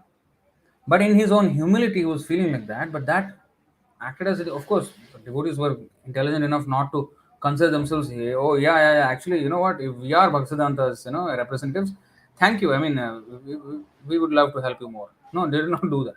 They understood, okay, there is his humility, but, we are nothing. We are actually rascals. So, many times, Prabhupada encouraged in many ways. This is a diplomatic, there was once an incident. I was watching this memories of Prabhupada. I mean, so at one point he initiated the men, but the women he did not initiate. They became upset. They threw a tantrum. They did not attend the day temple and everything. And then he found out where are they? Oh, they are a bit upset because they are not initiated. Okay. Then next day he initiated them. See, Prabhupada doesn't have to do these things. And he gave them Gayatri. Of course, they had first initiation, but second initiation, when the men got it, the women did not get it, and they were a bit upset. So he just appeased them in a bit. I mean, these are all, how to handle people. You have to be expert to handle people. People coming from different, But also, there are situations where Prabhupada absolutely stood for his, especially when he's fighting with Mayavad, absolutely. I mean, he did not give a chance. He stood his ground, and no matter what the stakes were, he just stood his ground. So, both. So dealing with devotees to encourage them, that's a, but we cannot have diplomatic dealings with, somebody who's absolutely opposing our philosophy. No, we have to vehemently oppose that. But of course, even with dealing with worldly people, there have to be some diplomatic dealings. Just like Raghunath Das Goswami, Sanatan Goswami, when they dealt with, the different people. So there has to be diplomatic, but especially when somebody is against the philosophy, Mayavad philosophy, we have to stand against that, and we have to defeat the entire thing. Anything that is against Krishna consciousness, surrender to Krishna, we have to defeat that.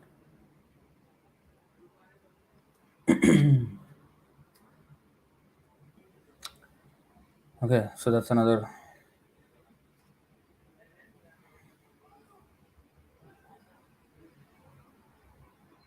Bhishma Dev was bound by his vow to protect the throne of Hastinapur, but he protected Pandavas many times. Yes, he did. But also through, of course, Bhishma Dev also had a chivalrous relationship with the Lord. He considers himself fortunate because he could see the face of the Lord, whereas Arjuna could only see the back of the Lord during the fight, and that picture always remained even when he was passing away.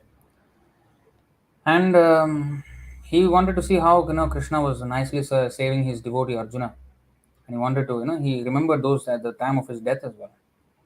So there are different reasons for him to stand on the opposite party.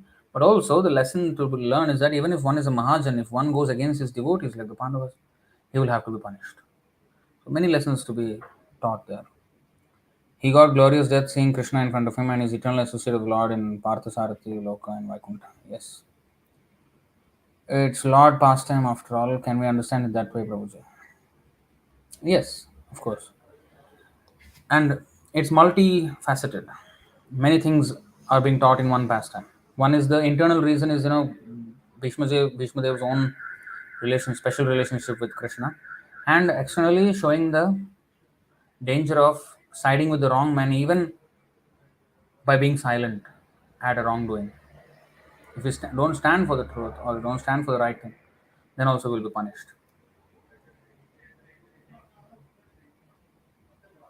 Gunakarma Vibhaga. As per Vedic system, there were Rajarshi ruling and their son used to take the throne and Ekalavya Karna were treated otherwise.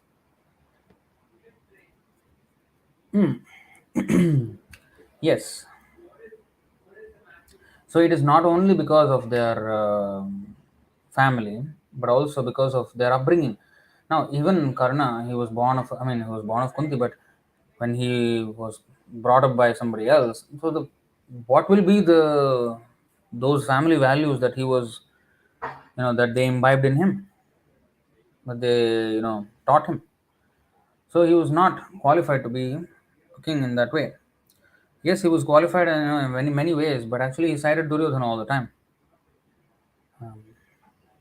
So that's another thing. Autocracy, monarchy was an integral part of Vedic system. Can we understand that their sons used to get proper training from Guru Sadhu Shastra and they used to do tapa before getting the throne? Of course, they had to become qualified. Yes, it was by seminal descent, but that was not the prime factor. Prime factor was the training. And when there was a lack of this thing, then they had other options. Like, for example,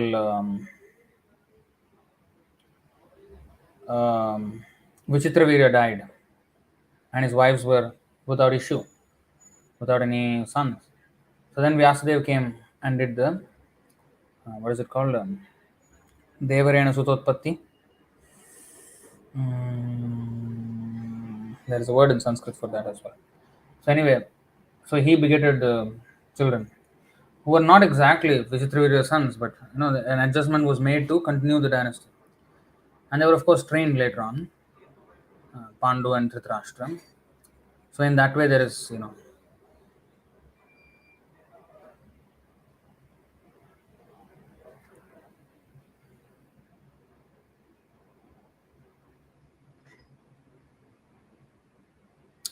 okay. I didn't see this comment. Prabhu, your screen shows Adi 1084 still. So was it like that the whole time? You could only see one thing, or did it change later on? Please let me know. Yes, I think it is stuck. Okay. I do not know. Were all the verses being seen? I don't know. Please let me know.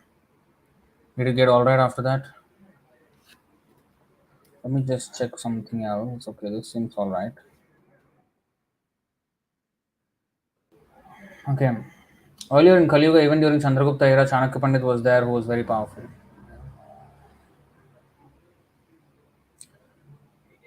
Vinny Sharma Mataji.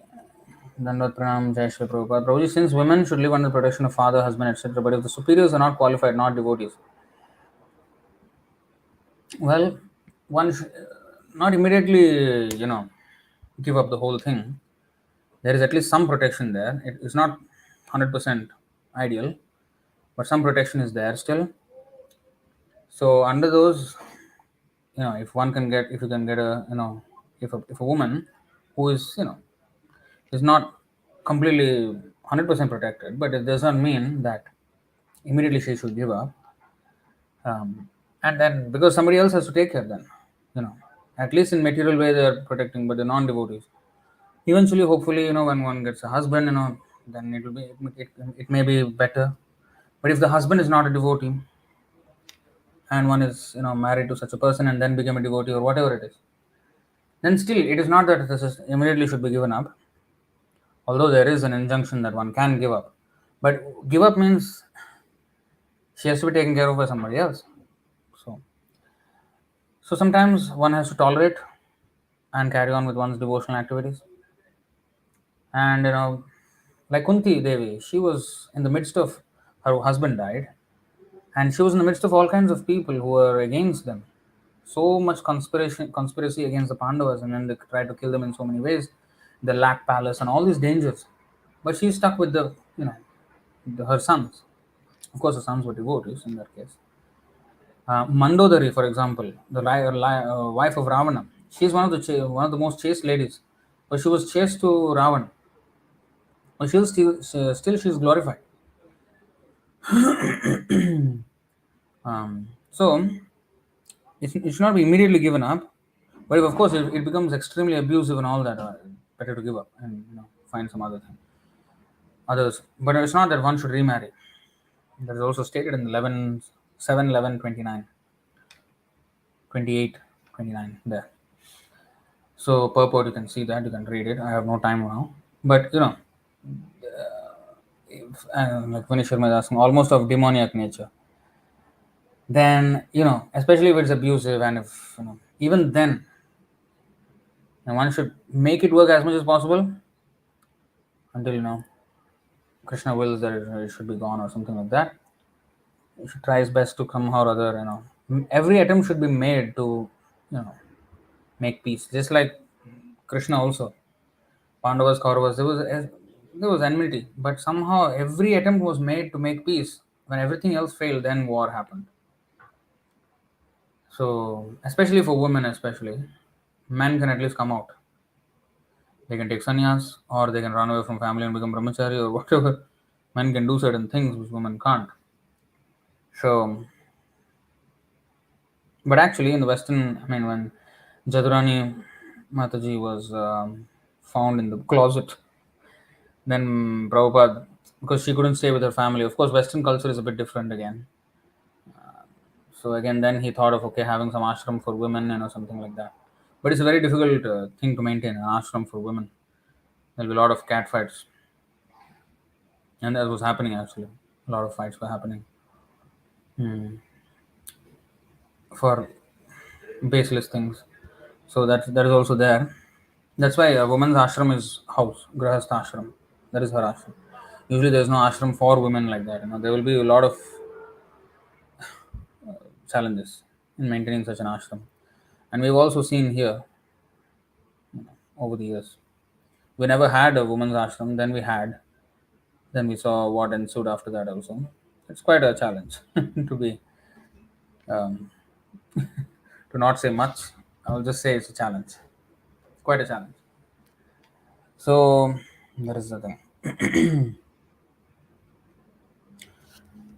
But one should depend on Krishna again, and sometimes women are also expert in handling their husband and satisfying him, giving him satisfied. At the same time, they also get their devotional activities done. You know, I know of some women like that, um, who are very expert in handling their family, who are not devotees at all, but you know who are themselves devotees, and they're handling their family, and quite exemplary.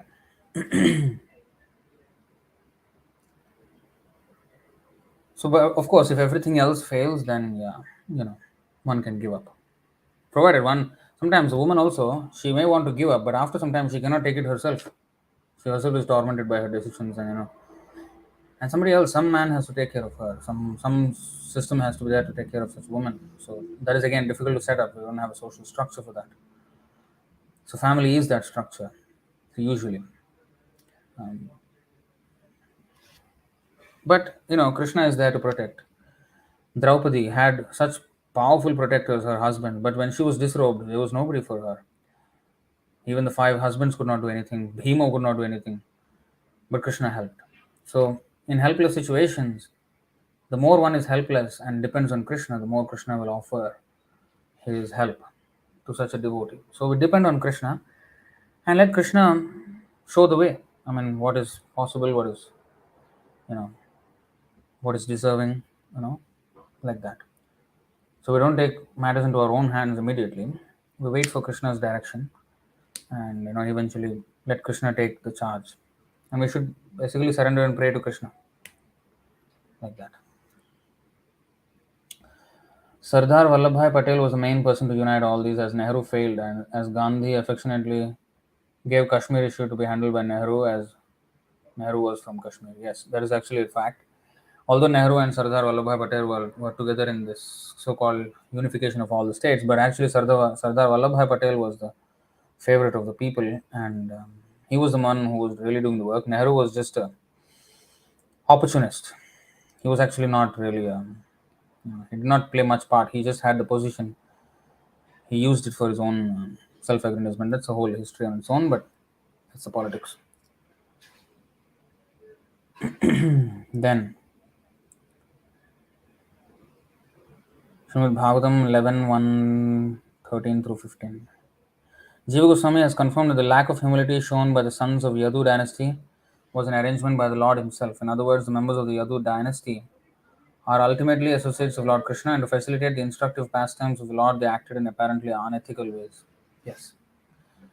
So many things, were there. Many lessons to be learned in that. This is also one of them. Divya Mataji, Prabhuji will explain the difference between diplomacy and duplicity in executing devotional services. So diplomacy and duplicity can be used inter, you know, interchangeably, because when you're diplomatic, you're not exactly being completely honest, or you are being completely honest, but in a way that is attractive to the other person and not exactly agitating him. Um, so lying is, bribing, and these are considered like, you know, unethical ways. But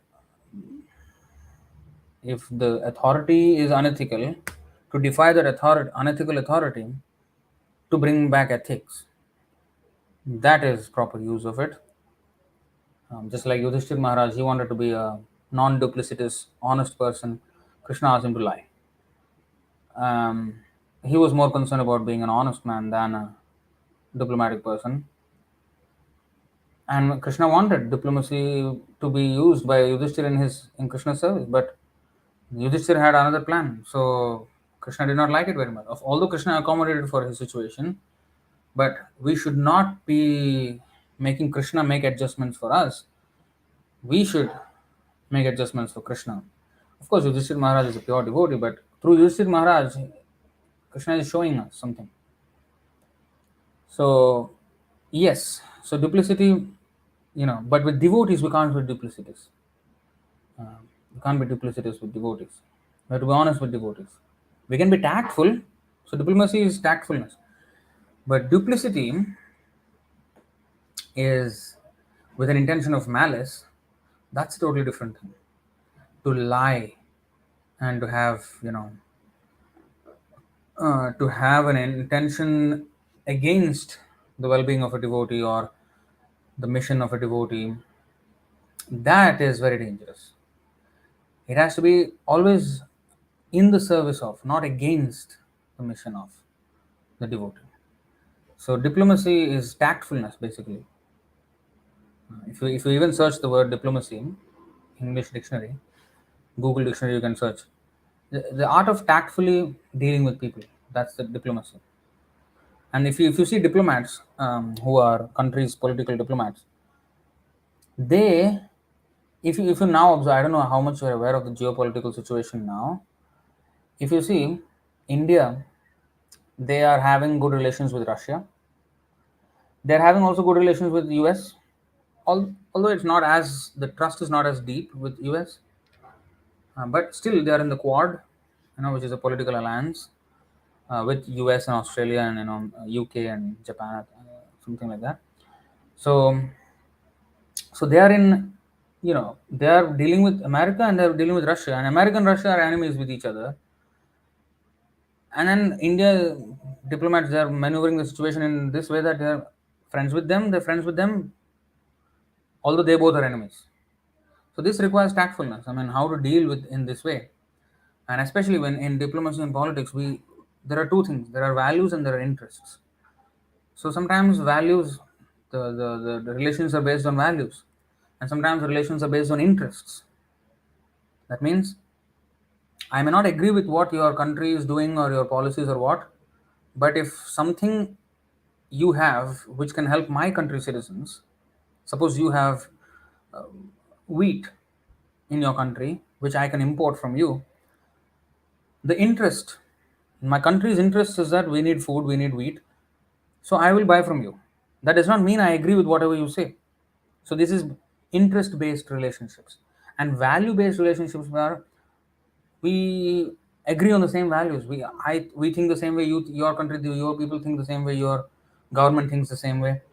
So we can partner in some things, and of course there are interests also that will be exchanged and all that. So value based partnerships and interest based partnerships, this includes diplomacy. So for in our case, our values we cannot compromise, but sometimes so values are never compromised, but interests. So for example, a good example of diplomacy is Prabodhananda Saraswati. He dante nidaya trinakam padyornipatya kritva chakakashatamaham bravimi he sadhava, what is it? He sadhava sakalameva vihaya dura chaitanya chandra charane kurutanuragam. This is diplomacy. He said, how to preach. Prabodhananda Saraswati is giving tips how to preach to materialistic people. You first of all go and flatter them like anything. Flatter and flatter and flatter. Call him sadhu. Call him a great soul, and everything. Mahatma. Call them whatever it can make them happy. Just make them happy. When they become very satisfied with all of that, become a little bit you know warm with you, then slowly introduce the actual thing, which is sakalameva vihaya durat. Whatever you have learned, sir, it is rubbish. Throw it away, far away, and take shelter of Chaitanya Mahaprabhu. So even this statement, of course, it may not happen in one sitting. It can happen. But of course, if one is not malleable and if he's absolute antagonistic, I'm like absolute atheist, we have to smash him, or ignore him. We have to defeat him. If we are faced with a debate, we have to defeat him. Otherwise, just avoid him as much as possible. So diplomacy, how to make somebody a devotee. Like even Prabhupada, he used diplomacy. Prasadam. Gave people nice prasadam, gulab jamun, iskon bullet. He called them iskon bullets. Made nice gulab jamun, and then when they put it in the mouth, they became devotees. And they surrendered their life to Prabhupada. Prabhupada one day he was sitting, evening darshan he was giving. He was sitting on this chair, and all the devotees were sitting, Western devotees. And I looked at them and laughed. I was like laughing at them. Everybody was like confused. They were also amused, and they were also laughing, but they did not understand why Prabhupada was laughing. Prabhupada said, I cheated all of you. What do you mean? No, I just gave some nice prasadam, and in exchange you gave me your life. I gave some insignificant thing, and you gave your own life to me. So no, they said no. You have saved us. We were being cheated. Now we were saved by you. So then, and he said, if I were to employ people like you, my fortune will not be enough. How much money have to be spent? But I have all of you free of charge. Birla, big, businessman, they have to have, so many employees. But I have all of you employees, but you are not even paid. What is my payment to you? Gulab jamuns. So in this way, as diplomacy, of course not diplomacy, but transcendental diplomacy, you can say, whatever. But and sometimes we have to go to government officers to get some permits for some festivals or some construction of temples, or and therefore we have to talk to them in a way that not really compromising or anything, but dealing with them expertly so that we get our interests. So our interest is to get a permit to say do a Rath Yatra. Now, we may not completely agree with the policies of the government officers, or they have not been devotees or whatever it is, but to get the permit, we may go and visit the officer, or go and visit the minister or whatever it is, you know, because it concerns our interests. Our interest is to push forward Krishna consciousness. Our values are this. Now, if I can engage you in some way in my values, I will make use of that. So this is diplomacy. So one has to be expert in doing this, but at the same time, one cannot. This it comes with a caveat because we cannot. If somebody is talking Mayavad nonsense and okay, okay, now man, you just give me a donation, no, correct him, correct him. Uh, Even if it after that decides not to give, never mind. We cannot compromise with that. Of course, we will get him to donate if we can, but not by compromising our stand. Hmm. Please explain how to see the health condition of Sanatana Goswami who had sores on his body in spite of being such a great Vaishnava. Generally, for non-devotees, it's a result of karmic reaction. So, again, I don't want to go on a whole rant again. um, Basically, it's Krishna's, I mean, to put it short, um, what to speak of, I mean, Sanatana Goswami's health condition. What about Pandava's condition where he was doing harassed whole life? Is there karmic reaction? No. It is because Krishna is engineering such situations to bring out the glory of the devotees. So, in short, that is the answer. It may resemble Haridas Thakur being beaten in the marketplaces. Is that karmic reaction? No. So, Jesus Christ being crucified, is that karmic reaction? No. So, it may resemble like that, but actually, the devotees are not really suffering. The suffering of Sanatan Goswami was not because he had sores. The suffering was because he was not being able to serve Krishna properly. And because his body was becoming incapable of service, so he wanted to relinquish the body. But of course, Chaitanya Mahaprabhu healed his body in one moment. It was a different thing.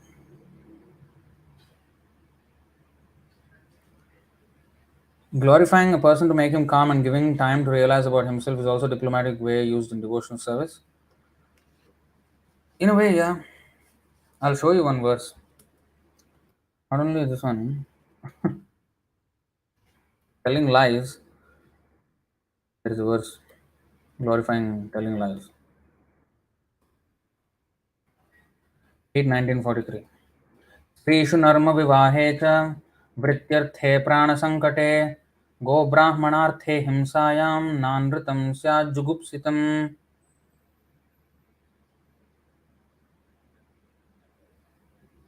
In flattering a woman to bring her under control, in joking, in a marriage ceremony, in earning one's livelihood, when one's life is in danger, in protecting cows in Brahmanical culture, or in protecting a person from an enemy's hand, falsity is never condemned. So, of course, this was quoted by Shukracharya in a different way, but this is a fact also. He used it for his own purpose, but we have to use it in Krishna's service. And flattering a woman to bring her under control. So, if again, that control means bring her under control means what? If she's going irreligious and then to make her religious, maybe some words of flattery, some words of kindness, something like that. Although the man may be actually very irritated with her behavior, but still, he has to put up and try to help.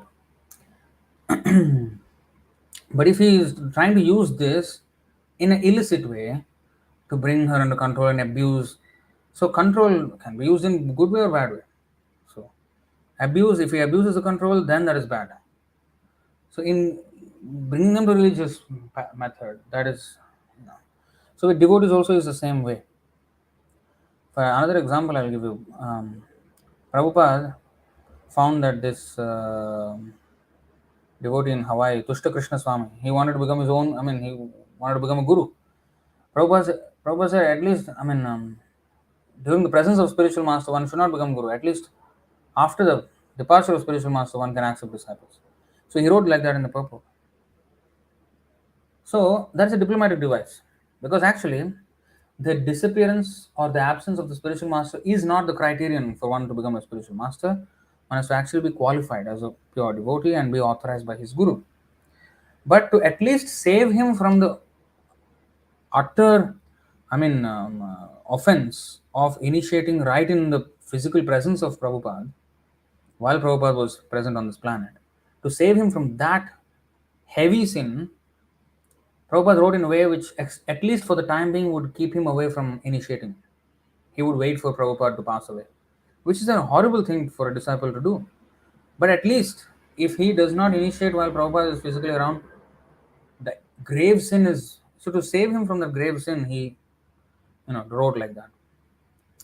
Second, that's diplomat. If you see Prabhupada's letters, how he was dealing with all his devotees and how he's encouraging them, although they were actually not qualified, but he will actually, you know, encourage them as if they were very qualified. It's not to actually manipulate them, but to encourage them in a loving way. You know, so it may not be entirely true sometimes. Like oh, after my departure, in the presence of spiritual master, you cannot initiate. After departure, you can have unlimited disciples. Prabhupada said, but actually, that's not entirely true because that's not the only criterion, right? There are other criteria, but to save him from that. Another instance, I have told you this many times, where a devotee asked for a divorce. He asked Prabhupada, "Can I divorce my wife?" Prabhupada wrote back, "Yes, you can." So Shrutakirti, who was a personal servant, he was very disturbed. How come Prabhupada gave that such an instruction where all his books is saying no, no divorce? Then finally in the evening he asked Prabhupada, why did you say like that? Because he said, then Prabhupada explained that yes, divorcing is bad. I mean, it's a sin. But he was not going to not divorce. Even if I said, yeah, don't divorce, he would have divorced. So to save him from further sin of divorcing is a sin and disobeying the spiritual master is also sin. It's a much greater sin. So at least now he won't disobey me. At least I've given him permission, and yeah, it's a wrong permission to give, but at least I want to save him from disobedience to spiritual master. See how Prabhupada is thinking. So it is kind of a diplomacy, but to bring people closer to Krishna, to save them from more egregious sins, and to encourage them in general, like um, yeah, many examples are there. Actually, so many examples, unlimited examples are there. If you see Prabhupada how he deals with devotees, you will see how much he was very tactful in dealing with all kind of devotees. And of course, that's not the skill that is to be learned. By becoming a devotee, Krishna will give intelligence how to handle tactfully. It's not that I have to learn some lessons on diplomacy to suddenly become a diplomat and expertly use it in Krishna service. No. When you become a devotee, automatically such things come. Because Prabhupada is a pure devotee and he automatically wants to save everyone and wants to, so Krishna will give intelligence how to write to him, how to talk to him, how to, this thing. Of course, sometimes some people can't be this thing convinced, but that is okay, that's fine. But as much as possible, one should try. So that's the thing.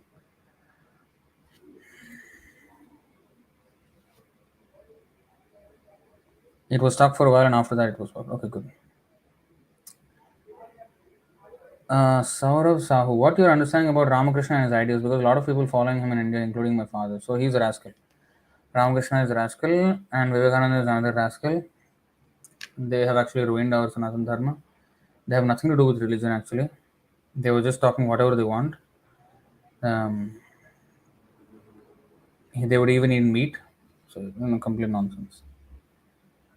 I mean, I don't want to go through a whole rabbit hole of the Ramakrishna now. Basically, they don't have any parampara. Where is their parampara coming from Krishna? Where? They don't have. First sign. Even if you don't know nothing about the Ramakrishna or his philosophy, ask where is the parampara? What parampara is he from? Vaishnava parampara. No parampara. Dimitri, it was only for the time you were explaining four principles and the bull. Okay. That time it was stuck. Okay. Dimitri, Prabhupada wanted his disciples go and defeat all rascals. I know some people who are completely atheistic and moreover they're against Prabhupada and Krishna consciousness general, offending him like anything. The challenge devotees on the internet saying, I'll smash your nonsense philosophy. Should devotees accept it or ignore? We have to make our presentation, maybe like a video or something like that. But by and large, we can ignore these idiots. Rupa Goswami did not want to get into a fight when another, some Rup Narayan came and, challenged him. Rupa Goswami said, what do you want? Accept defeat or argue with me? Rupa Goswami just signed the document saying, I accept defeat, go. So he went around saying, "Oh, I defeated Rupa Goswami. I defeated Rupa Goswami. See, Rupa Goswami I've defeated." Then he went and said that to Jiva Goswami. What nonsense you're talking? Jiva Goswami sat down with him and defeated him so badly that he was passing stool and urine in his dress. So he defeated him completely. And he said, "I'm the nephew of Rupa Goswami." Okay? Don't think you have defeated Rupa Goswami. Rupa Goswami has no time for you. You're an idiot. And then he has no time for you. But don't think you are I can't see this blasphemy of Rupa Goswami going around by your nonsense activities. That's why I've defeated you. But when Rupa Goswami, of course, found out about that, then he chastised Jiva Goswami. Why did you waste your time? Of course, that's the past time. So the thing is, we don't need to waste time with people who are nonsense, because they are not going to change anyway. But we will sometimes attack the popular rascals so that we can attract some attention to the message of Krishna. So some of the followers who may be unnecessarily cheated by them may turn to us. It's not that they will turn to us; they have no shame; they will never turn to us. Their so-called followers some of them may turn. Many of them may also get against us. That's fine. That's part of the show, part of the war. All right. I think that's the end of it. Thank you very much. Chaitanya Charitamrita ki jai, Chaitanya Mahaprabhu ki jai, Gaudiya Vaishnava Parampara ki jai, Rupa Goswami, Sanatana Goswami, Anupam Thakur ki jai, Rupanuga Sampradaya ki jai, Nitai, Srila Prabhupada ki jai, Nitai, Gaur Premanand, Ananta Kodi Vaishnava Vrinda ki jai.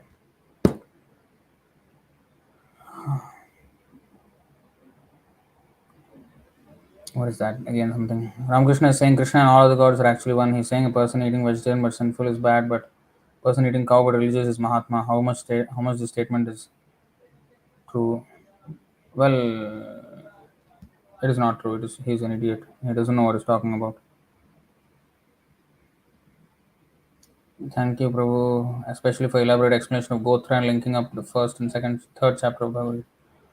Yeah, actually, if you read Bhagavad Gita closely and memorize the verses and all that, you will see a lot of gems everywhere. I mean, when you learn the slokas, then you closely will read everything and repeat and repeat and repeat. So you will find new connections, and Krishna will be more and more intelligence as you meditate on his message.